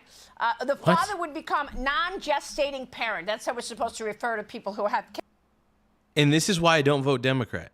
I mean, this is just another example. There are so many examples of why voting Democrat is just the most low IQ move you can do. It's low IQ. Voting Democrat makes no sense to me because it is the party of the low IQ. It is the party of the lowest of the low, lowest Kids. and low. And the other thing is, you're right on the pied-à-terre tax, the tax for second home. It's official now. It's going to go into effect this year in New York. That's where we're talking about all the movement to Florida. What do you want to say about New York right now, Congresswoman? What are you going to do to ensure that the common sense proposals take hold? Well, we do everything we can on the federal side to try to, just minimize the damage that's being done on the state side. I was in the state assembly, so I know how damaging it can be. But right now, the Tax Cuts and Jobs Act renewed with H.R. 1, the new working families tax cut that President Trump put in place. Yeah. I'm hearing from businesses all over my district. I spent all weekend with small business owners. That is working. Just getting the cost of gasoline down is going to be important for our farmers, for everyone in business. But remember something, I have a log. We still haven't hit the peak of Joe Biden's high gas prices when he was in office. And it was only lowered because he actually emptied the strategic petroleum reserves. Right. At $180 million, 180 million gallons. So we've got to get this conflict in Iran resolved. We are on the path to having great prosperity. It's not just the stock market. The jobs report was great. We're looking at really good numbers. We just have to allow these things to happen. Congressman, it's great to see you this morning. Thanks so much. We are following your... Heck yeah, man. Heck yeah.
Sorry, you guys. I'm looking into this a little further, just seeing what else we can react to, what we could talk about. I guess we could just talk about whatever. So, yeah, no, trust me, I don't trust what's going on in California at all. I just don't. I think that most people don't. I think most people with at least half a brain don't trust what's going on. Why would they? Why should they? It's as simple as that. I just think that people are not as dumb as you think they are.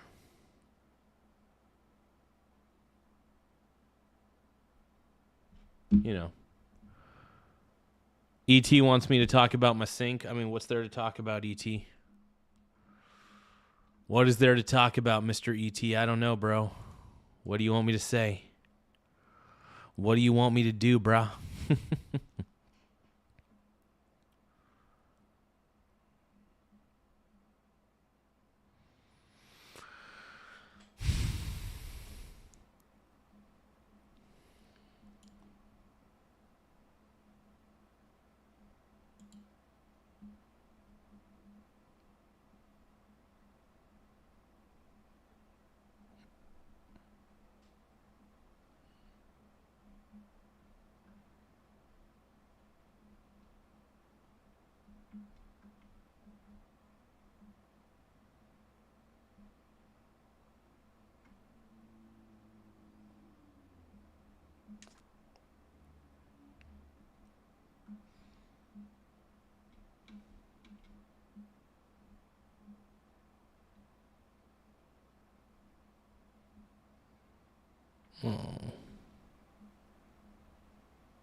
Hey, we got Laugh Dark out City, loud. dude. Trump and the GOP RP3PO. OMG, dude. OMG, did you just say what I thought you said, bro? Whoa, whoa, whoa, whoa, whoa, whoa, whoa, whoa, whoa, whoa, whoa, whoa, whoa, whoa, whoa, whoa, whoa, whoa, whoa, whoa. He did it, dude. Big back. Wait, why you calling me a big back, dude? What does that even mean? Why am I being called a big back?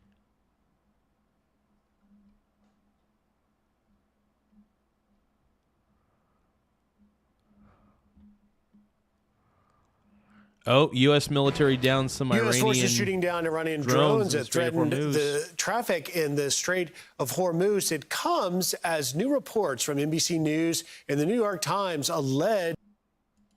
Allegedly. Okay, I want to drink a little bit of a Pepsi so that way I get a little caffeine, extra caffeine in my body.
Thank you, Dark City.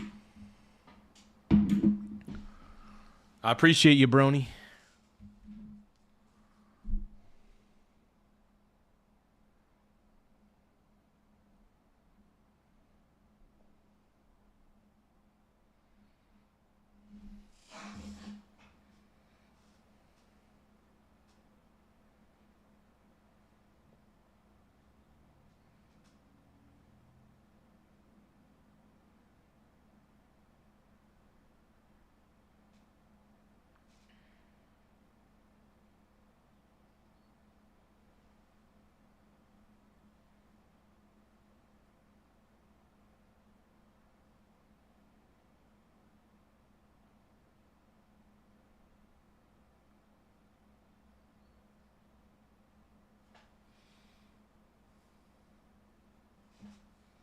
And I know that it's you stopping me from falling, crashing down, losing ground.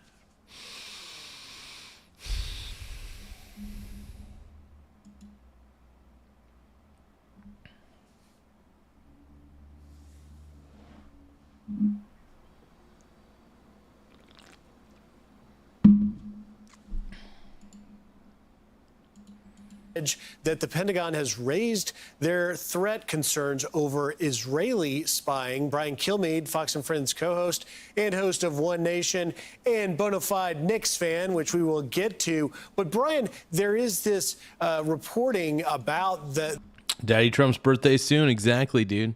that Israel could be spying on American officials like Steve Witkoff and others during the Iran talks. The White House and the Israeli embassy in D.C. pushing back aggressively against this. What are you hearing about it? What am I hearing about it? It is total BS. It's another anti-Israel story planted in a major media organization, put forward to help divide the two of the good guys, the U.S. and Israel. The problem in this whole thing is Iran. And the other problem is Hezbollah. Hezbollah is an unwelcome force in Lebanon. They have taken over that country, and they're finally being pushed back. They did not sign on to end a peace agreement. When it comes to Israel, I was in touch with some of the highest level of our intelligence apparatus. They say this is a dumb story. It is well known that we do the same exact thing with France, with Britain, and Israel. We are known to share intelligence and also monitor each other. This is just another example of people going out of their way to try to create a divide between us and Israel. And it does not Yep. I mean, that makes sense. I mean, dude, people are trying to make it seem like, you know, I'm not a big fan of Israel. I'll admit that. I'm not a fan of Israel at all. I don't like what they're doing. I'm not a fan of them. But I'm not going to go out of my way and make up some crap, you know? Exist. Yes, you have real arguments. That's called what friends do all the time. And that's really, really important for people to understand. Just because you have a disagreement on when to attack or not to attack or how to approach things doesn't mean that's a bad alliance. That's called a real relationship. And there's nothing tighter in this world than the U.S. and Israel. And I would argue that we have no better friend in the world. I am not a big fan of how tight we are with Israel, but you know what? I mean, we could use all the allies we could get. So even though I'm not, like I said, I question the alliance with Israel sometimes. I really do. But F it. F it. Than Israel. And this is also, look out for these same organs that want to divide and also blame President Trump for what's going on in Iran and paint Iran in a sympathetic light. They are the problem in the Middle East. They are hitting innocent Gulf countries that want no part of this conflict, Bahrain and Kuwait. We see that. They're not even going after Saudi Arabia anymore because they know they're going to get hit back, as well as the UAE. They can't touch us, so they're going after our allies and trying to hurt us economically. And it's going to go back to what Jack Keane said on Friday and Saturday. Jack Keane, baby. We're going to have no choice but to go after him for the next 10 to 2 weeks. We're going to have and finish them off and do lasting damage and reopen the strait ourselves. But Israel's not the problem. We got to force the Strait of Hormuz open is really what it boils down to. We just got to force it open because you know what? Iran's buying time. And we're actually, in a lot of ways, we're screwing Iran with this blockade. The question is the U.S. blockade still in effect?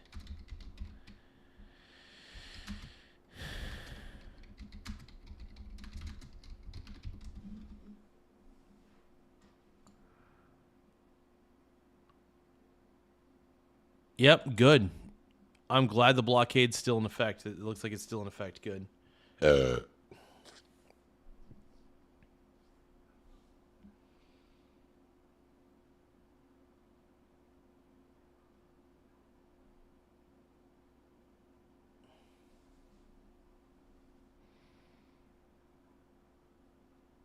But no, I am actually very glad it's still in effect. I think that's fantabulous, to be honest.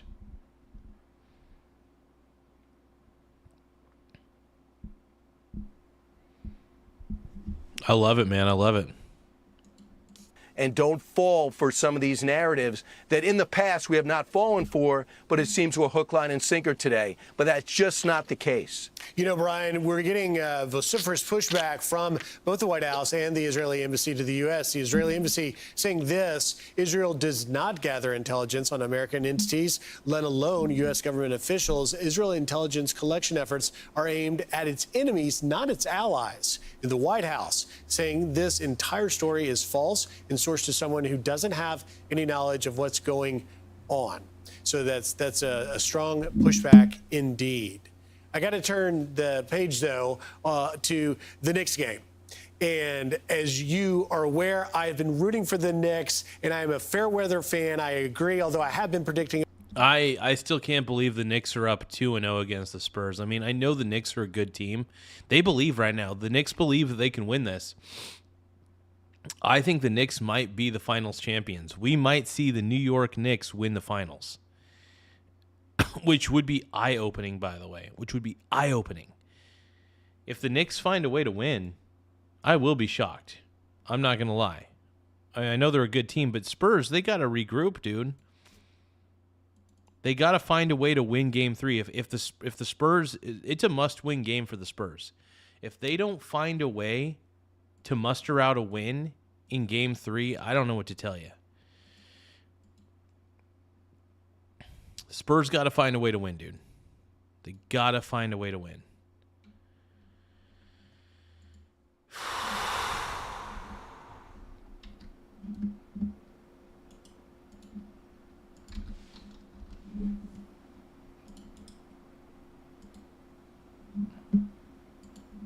About a sweep. President Trump says he is going to Madison Square Garden tomorrow night for Game 3. MSG, Listen dude. here. Well, I'll be going to Game 3. I guess it's Game 3 on Monday. I thought it was amazing. I think the Knicks have an amazing team. The way they played, it started off slow and it just got stronger and stronger. Wemby looks like he's going to be a great player, but they really played well, I thought. So he's going. What do you make of it? Trump Daddy's going to MSG, dude. This is crazy, dude. I love it. I fully support it, man. I love it. I talked to him on Friday, and he said, what should I do? Should I sit on the court, or should I go in the box? And I said, Mr. President, my advice is what intelligence would, your security force would love to see you in a box. That would be much better. As far as the game goes, nobody can bring any bags. You got to get there before. But the president, this is an authentic fan, just like UFC. He's been going to Knick games since the 80s. And you see him with Marv Allen. Hey, Dark City, man, I think he's going to enhance the vibe. That's what I'm feeling. Dark City 2004, man. I think Trump's going to enhance the vibe. That's what I think, man. I think he's going to pump up the jam, pump it up, dude. I think he's going to pump it up, dude. I think he's going to kick some butt, dude. I think he's going to win. He's going to win influence, man. Hey, people love Trump, dude. People love Trump, dude. I don't think, I mean, he's going to be in liberal New York. So I wouldn't be surprised if people booed him. But who knows? We'll see how much he gets booed. You know? Trump's gonna, we'll see. We'll see. Albert on the telecast, you see him in the front row. This is a passion of his, and it just shows you why he resonates with America. Now, I'm getting pushback going against Lawrence Jones, the great Lawrence Jones in Texas. Hey, thank you, Lou, for the gift. Mucho apreciado to Lou for the star for 2 jewels. We really, really appreciate it. The more gifts we get, the better. It helps us reach our goal.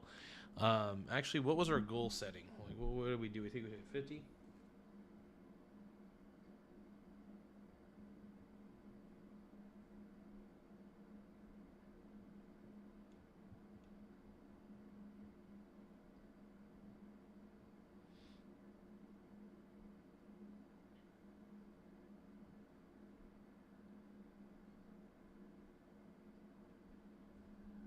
Look, I think Trump's winning, man. I think Trump's winning. I'm not anti-San Antonio Spurs. I love their story. I love their talent. Go Spurs, I think they're dude. going to be back in the finals, hovering around the championship. Not going to lie, dude. I want the Spurs to win this. I want the San Antonio Spurs to win so badly. As much as I would love to see New York get their first championship since, what was it, like 1973 or whatever, it's like I want to see I think the Spurs are just the better team, but somehow the Knicks have been finding ways to win. I mean, they barely escaped not going to lie, they barely escaped the Spurs on game 2, and I think the Spurs are going to get pissed. I think the Spurs are going to come out with a head of steam. I think they're going to play very aggressive. They're going to drive to the basket. They're going to use Wembanyama's size to their advantage. I think Wemby's going to have to just drive to the basket. Really, I think Wemby's going to have to post up. I think he's got to bring up. I think Wemby's got to bring the post game back. He does. I think he needs to stop shooting threes, even though he's a good 3 shooter. I still think that they need to use Wemby on the inside because he can get the offensive rebounds and clean up the glass. For the next 10 years, especially with that center. I just think this is the Knick run I've never seen in my lifetime. To be a number 3 seed and reel off 12 straight wins, and the last 2 on the road against San Antonio, with a team which you could say is without the so-called top-level superstars, but 2 emerged on the roster instead of them coming to the roster. I love that story. And what I love most, Griff, is not the people in the arena.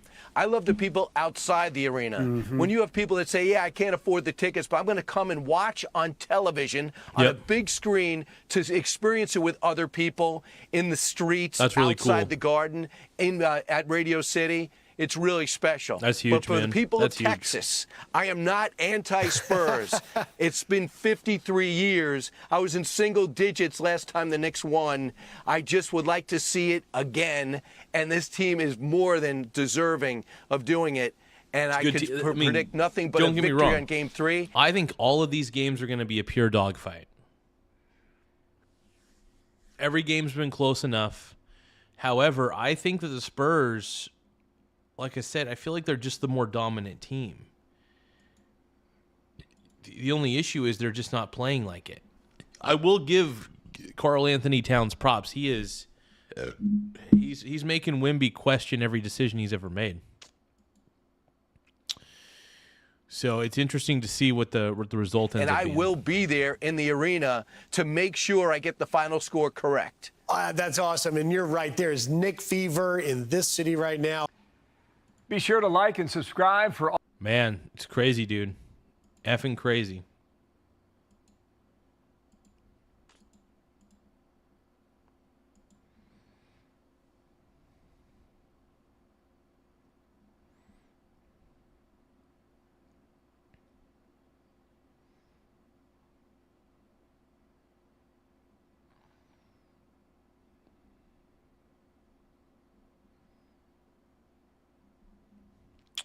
Well, let's see what else we could react to. I'm having fun with this, man. You guys are making me happy.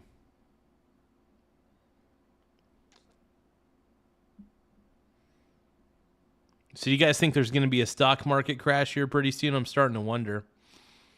People are saying there might be.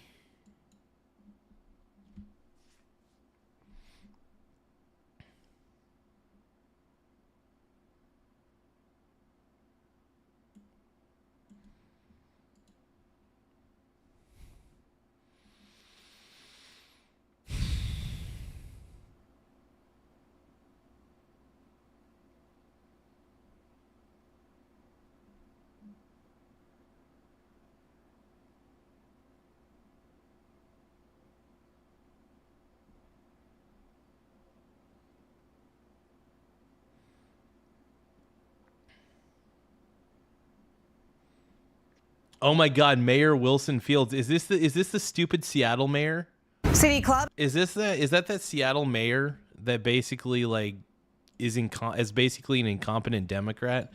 Let's take a listen. Fox 13 held a forum with Seattle Mayor Katie Wilson last night. She garnered national scrutiny recently for her comments toward the business community, including when she called for a boycott of Starbucks. Here is one exchange from last night. Let's start with Starbucks. Do you still support a boycott of Starbucks? Okay, hold on. I gotta check my phone out.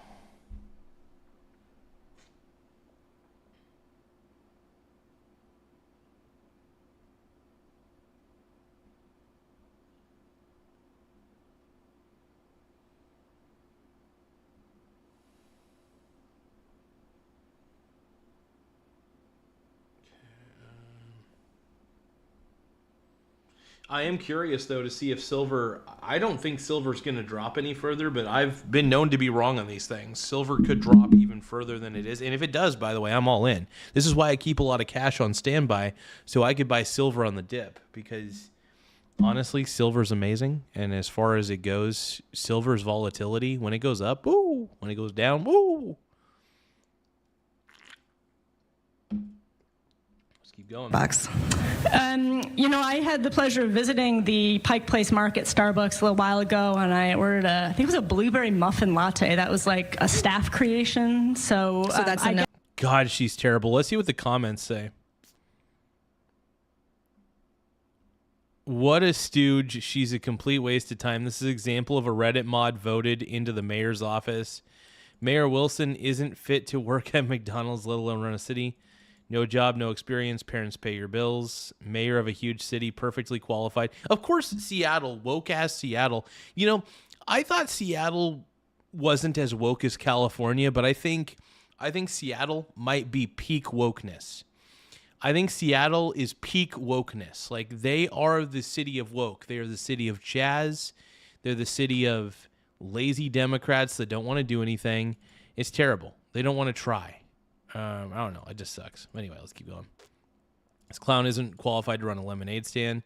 You absolutely got what you voted for, Seattle. Enjoy. Dude, yeah, nobody likes this. Nobody likes her. And why should they? I guess I broke my boycott. Okay. Yeah, but I... What? Because, oh, God, she's terrible. This is terrible, dude. This is what Seattle... She is the epitome of what Seattle really is. She is the epitome of the typical Seattletonian. You know, I don't know. What do you want me to say about that? Another moment getting a lot of attention is her response when I asked about Spencer Pratt. The LA mayoral candidate recently called the mayor out. He said people in LA living on the streets doing drugs will come to Seattle when he cuts them off. Pratt saying Wilson will welcome them into Seattle. Take a listen to what Mayor Wilson had to say. Oh my God, are you serious? She is so stupid. She's so the mayor of Seattle, dude. What a joke. What a fucking joke. I'm not going to respond to him, but I will respond to you all. So, you know, I think it's very clear when we look at the data. Seattle's cooked. See, and by the way, LA, if you guys elect Karen Bass or Nithya Raman to be your mayor, you're cooked as well. You're screwed. You're screwing yourself. And this is what liberals do. They get the most incompetent people who say the right liberal thing to say, but they don't do anything worthwhile. When we look at different cities around the country. Dude, Democrats are literally the party of, I will tell you what you want to hear just so I could get political power and get some money out of the deal. That is pretty much it, dude. Country and kind of compare the scale of our homelessness issues. What is driving homelessness is housing costs. There is a very, very clear correlation between housing costs and homelessness. Is Seattle too lenient on giving people who are addicted to drugs housing first with no requirement of drug treatment and rehabilitation? Why is that not something that is combined together?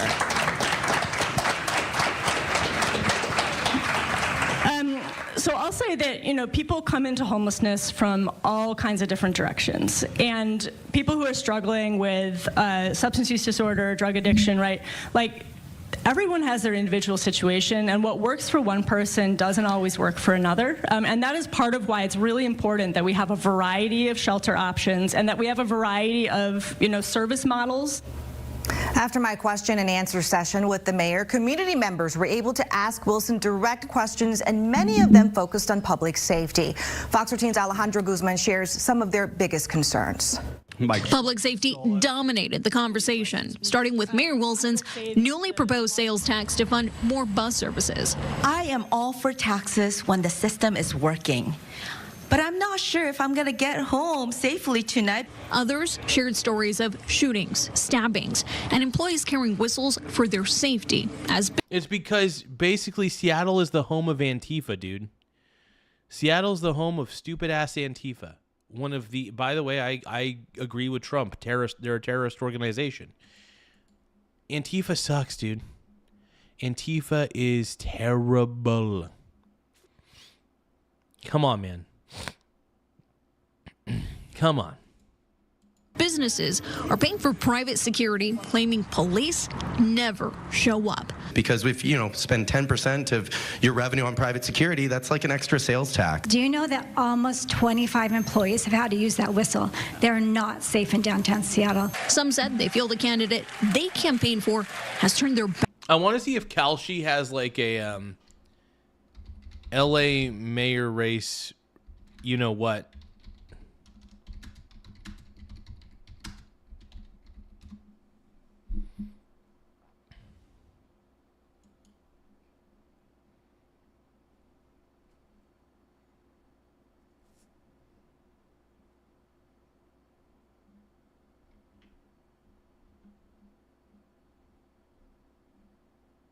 Nope, they don't. That'd be funny if they did, though.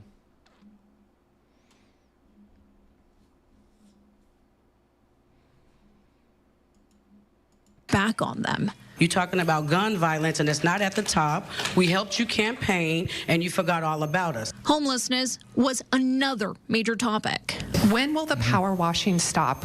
Wilson said a new approach is coming to 12th and Jackson very soon. Right now, we don't have a lot of options for people, which is part of why it feels like we're just moving people around. Because Larson Christopher saying no fractional reserve fiat currency lasts forever. Gold does. Yeah, that's one of the reasons why I invest in even silver and gold ETFs. At least I know it's backed by that physical metal.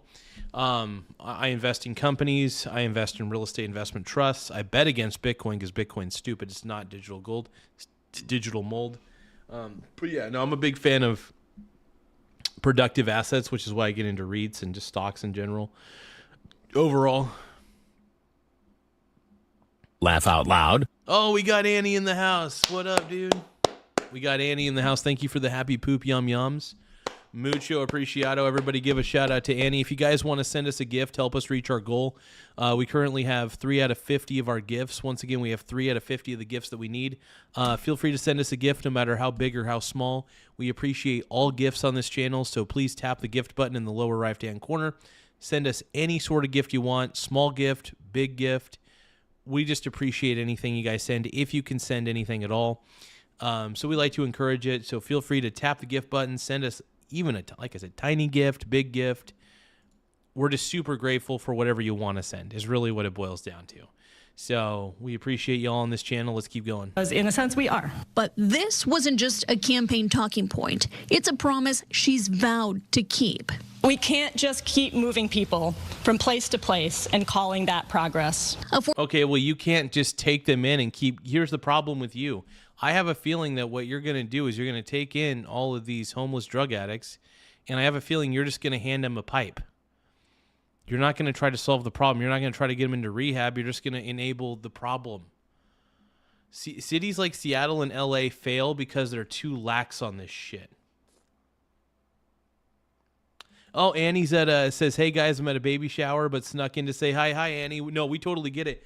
Annie, we just appreciate you having, doing your thing. Go do your thing, man.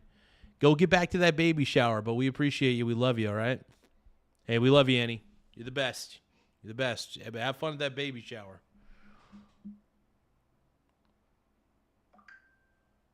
Mega cuck energy. I love it.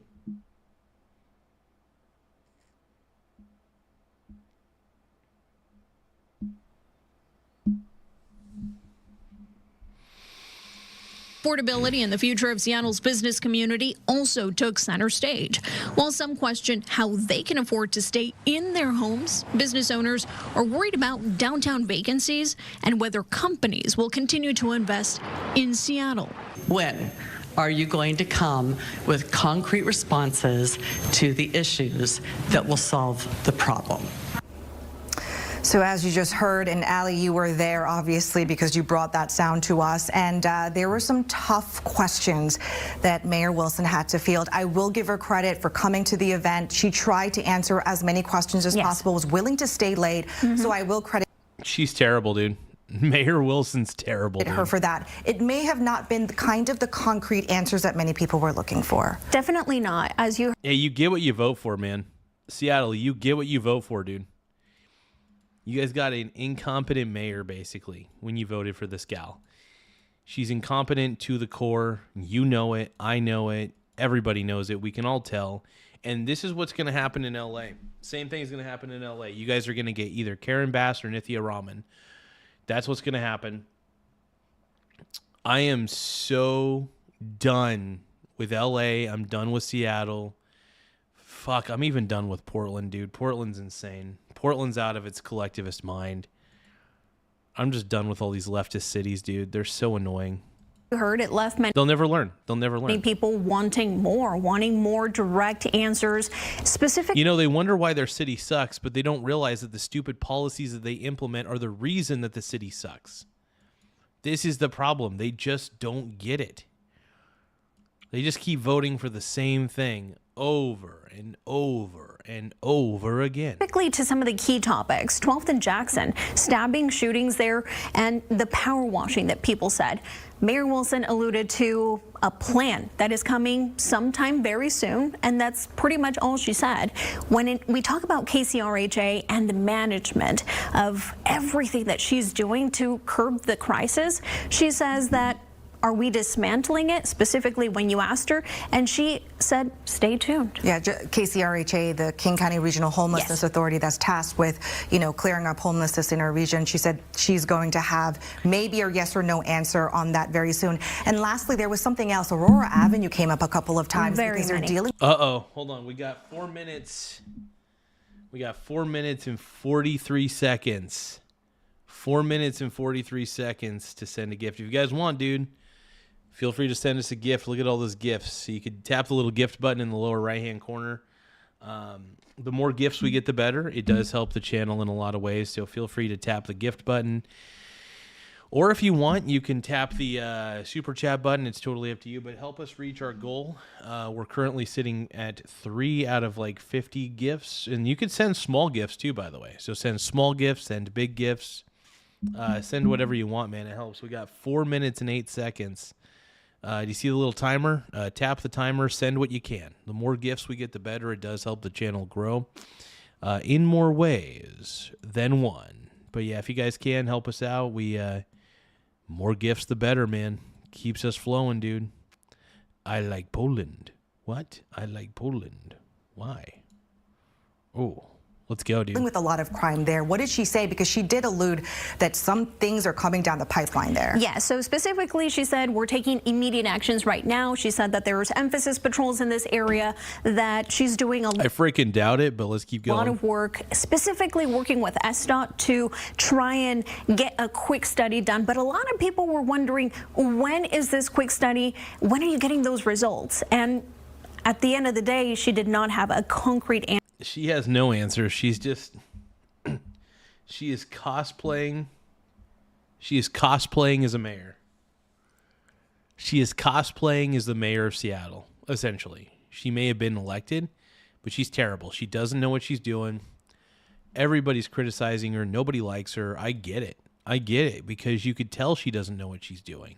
It's painfully obvious. So it doesn't shock me in any way. Answer for a lot of these residents who are just tired and frustrated of dealing with the shootings. Yeah, it was very clear that they were frustrated. Ali, thank you so much for your time on that. And my conversation with them.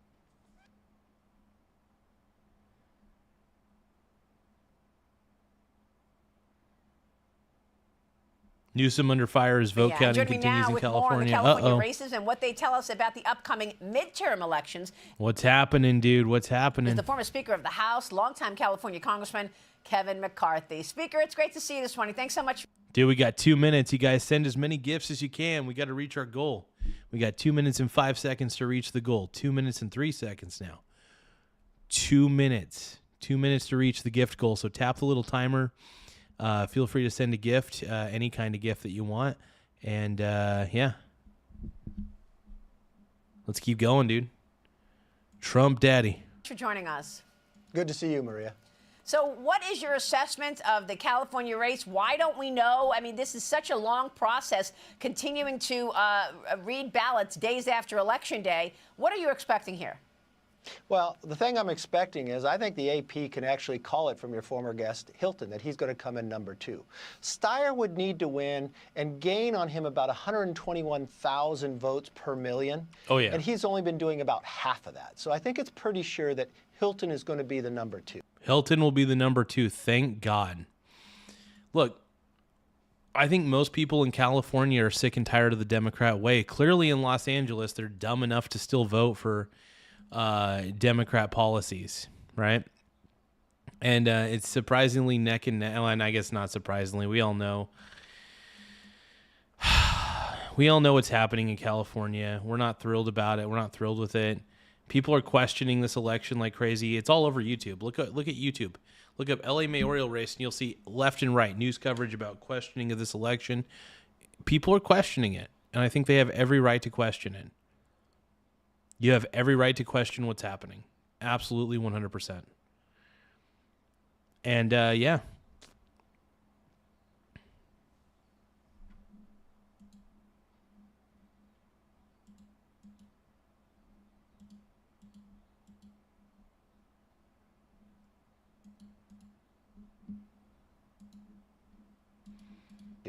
I'm not as confident when it comes to the LA mayor's race.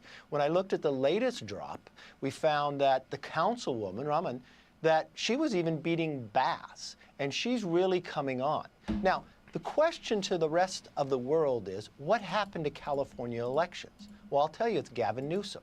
When Gavin Newsom was elected governor, California, you knew who was elected in a day to 2 days. Now, and now it takes a long time. It shouldn't take long at all. That's the point. It just shouldn't take that much time, essentially. It takes more than weeks, almost a month. Why did we get here? Gavin changed a number of election laws. And what you want to see is what did he do and why did he cause it? What people want to see in election, they want to see election integrity, they want to see transparency. You're not going to get that, unfortunately. And they want to see timely reporting. We had that in California. We were very liberal in the rules about absentee ballots, but we had accountability. We had cut-off voter registration 30 days before the election. That helps the registrars to know who's going to vote and the candidates. Now we have same-day voter, and you don't have to show ID. Gavin changed the rules where he mails ballots to everyone. So he took away the... That's crazy. To everybody? Even if they're not... So even if they're not legal... Everybody gets a ballot, huh? That's insane to me, man. That's insane to me.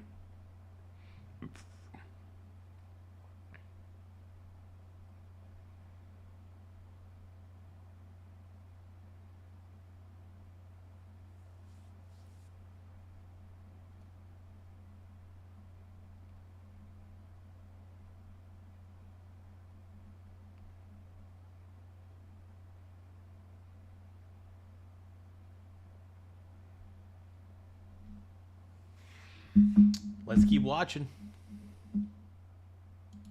Choice to Californians to vote in person or to vote absentee. Everybody gets mailed a ballot, but he didn't clean up the rolls. So that raises doubt in people's minds. He takes away transparency, where when you look at the LA mayor's race, the third place person gave it like a concession speech that night and cried. And she was getting the most votes in the last drop. So if she didn't even believe that she could move up. Yeah, she didn't. And that's the thing. And this is why it's so shocking to me. Nobody's buying what California is selling them. California is selling us snake oil right now. That's my opinion.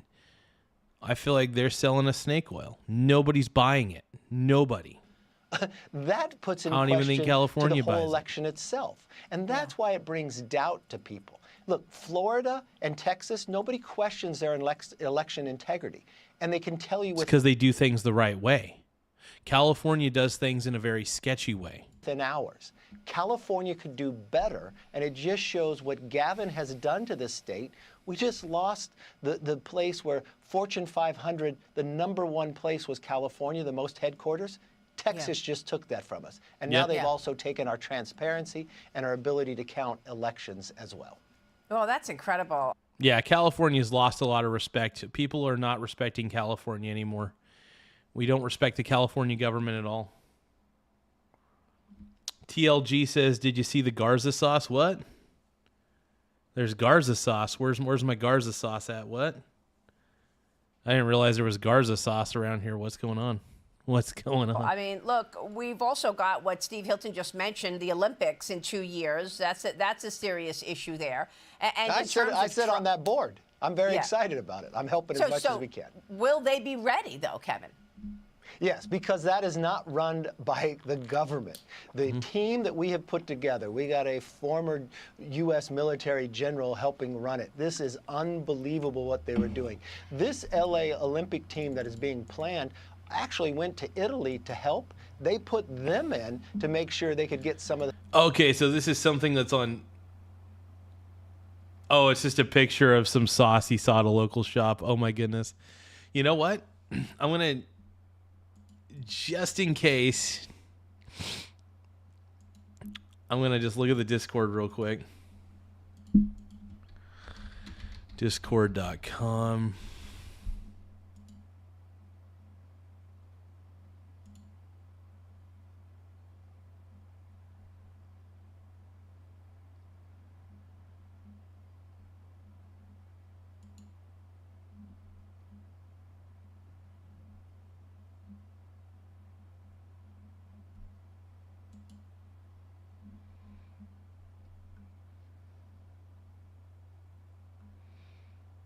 Oh, Garza sauce. I love it, dude. Oh, there's your sweet little snake. I see the snake on here, man. Cool. Here, let me put up the Garza sauce. Garza sauce. Here we go.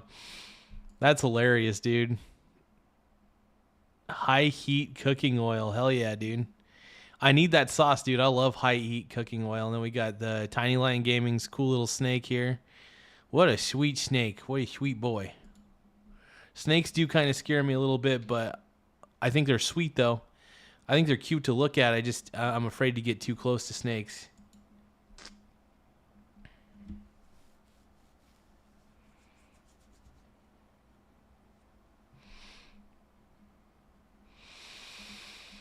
Let's see. The things going. I'm very confident we're going to be able to do the job.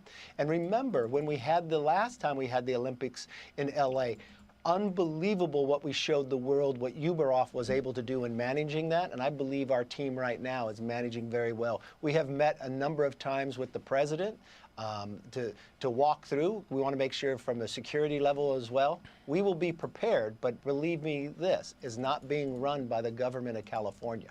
Well, I mean, speaking of the leadership there, I mean, you mentioned Gavin Newsom and what he's done in terms of the election. I want to play this soundbite of what he said about a break the glass plan so that you always have a Democrat in charge. Watch this. Get your reaction.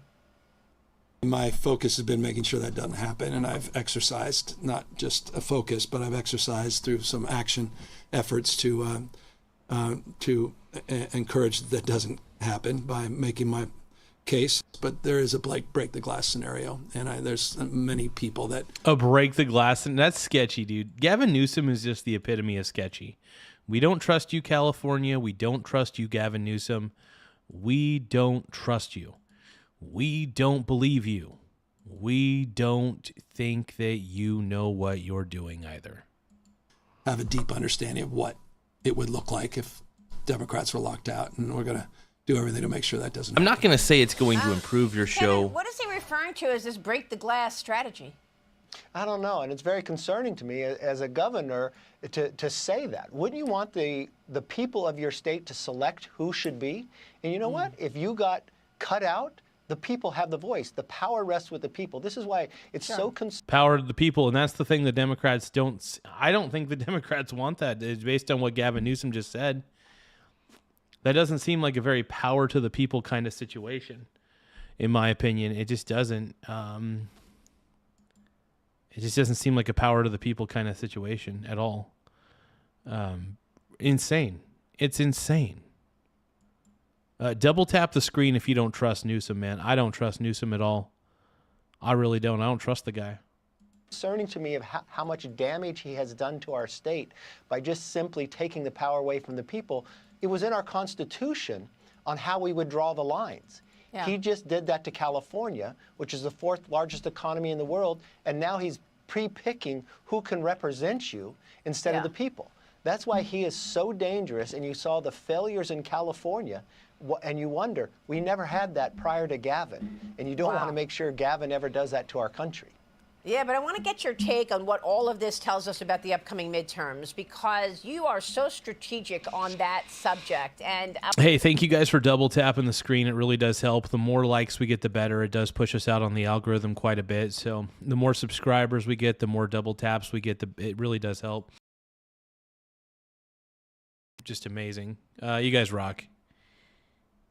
Thank you very much, man. I want to get your take on what the midterms look like for the Republicans. You have to believe that this is a victory, even though we still don't know who will be there. But the fact that Spencer Pratt has done so well in L.A. and Steve Hilton is doing so well in L.A., doesn't that show you something about where the people are? What do you think that tells us about the upcoming? Yeah, Don, I don't trust CNN either. I don't. I really don't trust CNN, man, like at all, to be honest. I don't know why I don't trust California. I don't trust CNN. I have a lack of trust when it comes to a lot of these mainstream outlets, and people see right through what's happening in California. Donald Trump sees through it. The people, look at the YouTube comment section for all of these things talking about the LA mayoral race on any of the mainstream outlets. Nobody buys it. Nobody trusts it. Even Nithya Raman thought she was going to lose and not be able to go to the runoff. She was in tears.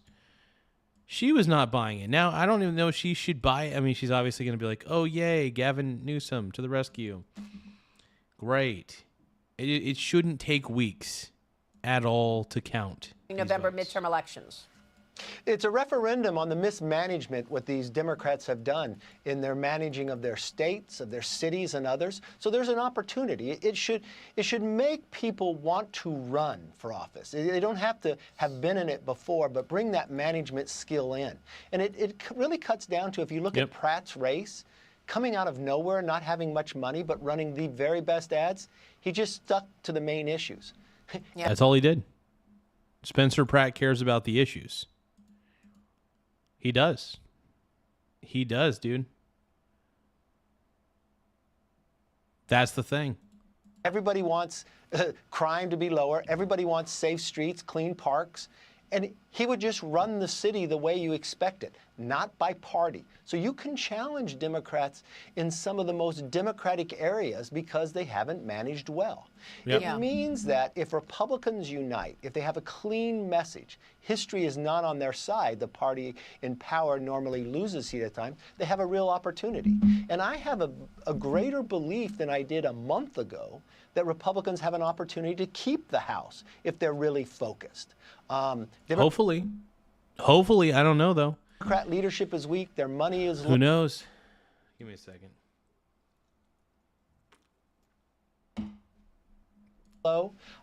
They don't have a message right now, but I see an opportunity where prior Democrats only had to win 3 seats to win the majority. Now they have to win 9 just to start out. Laugh out loud. Oh, hey, thank you so much. Everybody give a shout out to EJR for sending a gold coin for 10 jewels.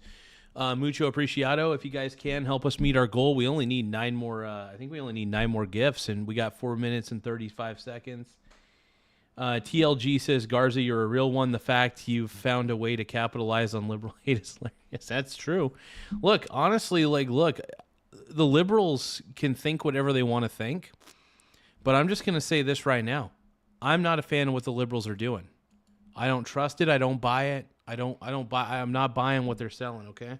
But hey, EJR, everybody give a shout out to EJR 1911. So boom, thank you for the gift, brother. I appreciate that, man. Thank you. It's very kind. Thank you. You're far too kind. Let's go.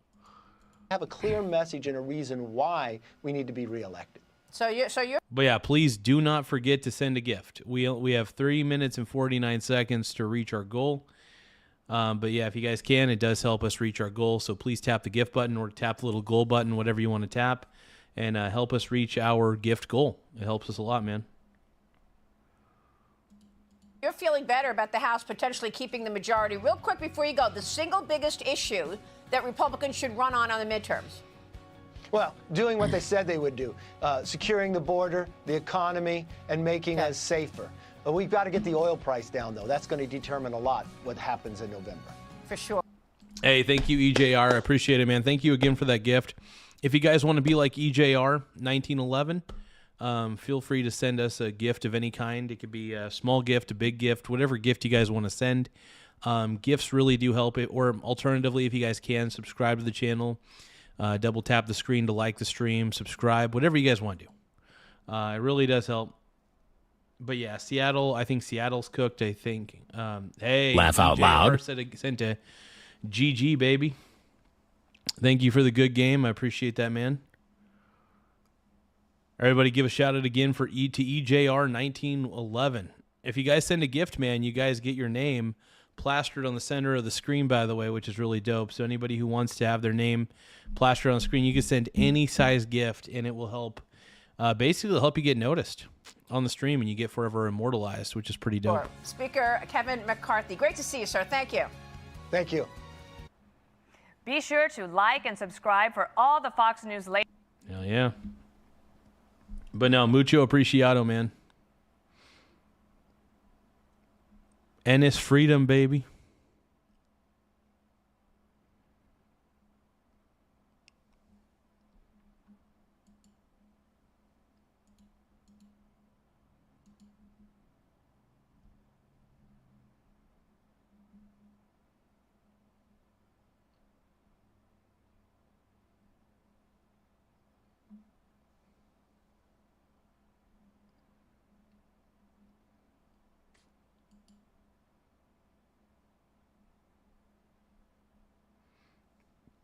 Yeah, EJR says the Trump derangement syndrome on here is very hilarious. It is. Dude, it's funny how mad people get just when you mention Trump, when you talk about Trump. And look, I'm a big Trump fanboy. I'm not going to lie. I've been a Trump fanboy for a very long time. I think he's fantabulous. And to the people who don't like him, you know, you can shove it. If you don't like Trump, that's fine, but you could shove it. I'm not here to pander to anybody. I don't pander to anybody. I like Trump. I'm very proud of it. I don't think he's that bad. But yeah, a lot of communists come into the chat. They get all pissed off, and let them be communists. Let them do their thing. I'm never going to censor them, because the more you let the leftists speak, the more their idiocy reigns. I wouldn't say reigns true, but they show their true colors. So I want the liberals to keep speaking. I want these leftists to keep speaking. Because when the leftists speak, they just sound like morons majority of the time. So, proud of it, man. Oh, we only got 24 seconds. You guys send whatever gifts you can.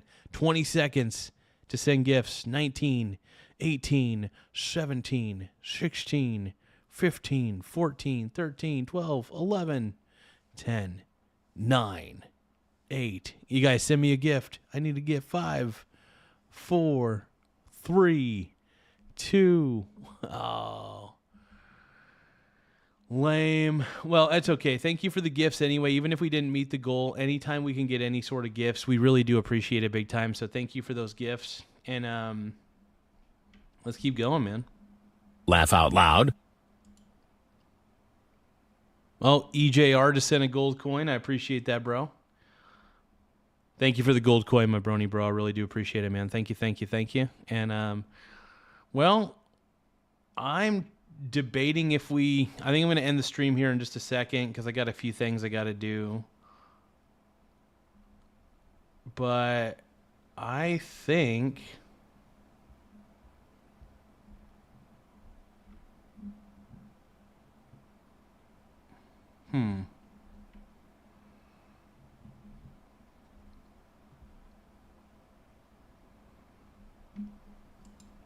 But no, really do appreciate that EJR 1911, brother. Thank you very much, man.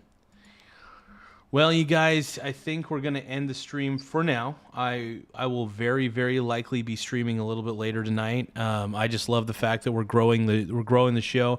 If you guys want to be part of the growth, make sure that you guys subscribe to the channel. Don't miss a live stream. More subscribers we get, the better. So just simply tapping the subscribe button means a big deal to me. Tiny Lion Gaming says, have a good day, bro. Have a good day, Mr. TLG. I love you, bro. ET says, later, Gars.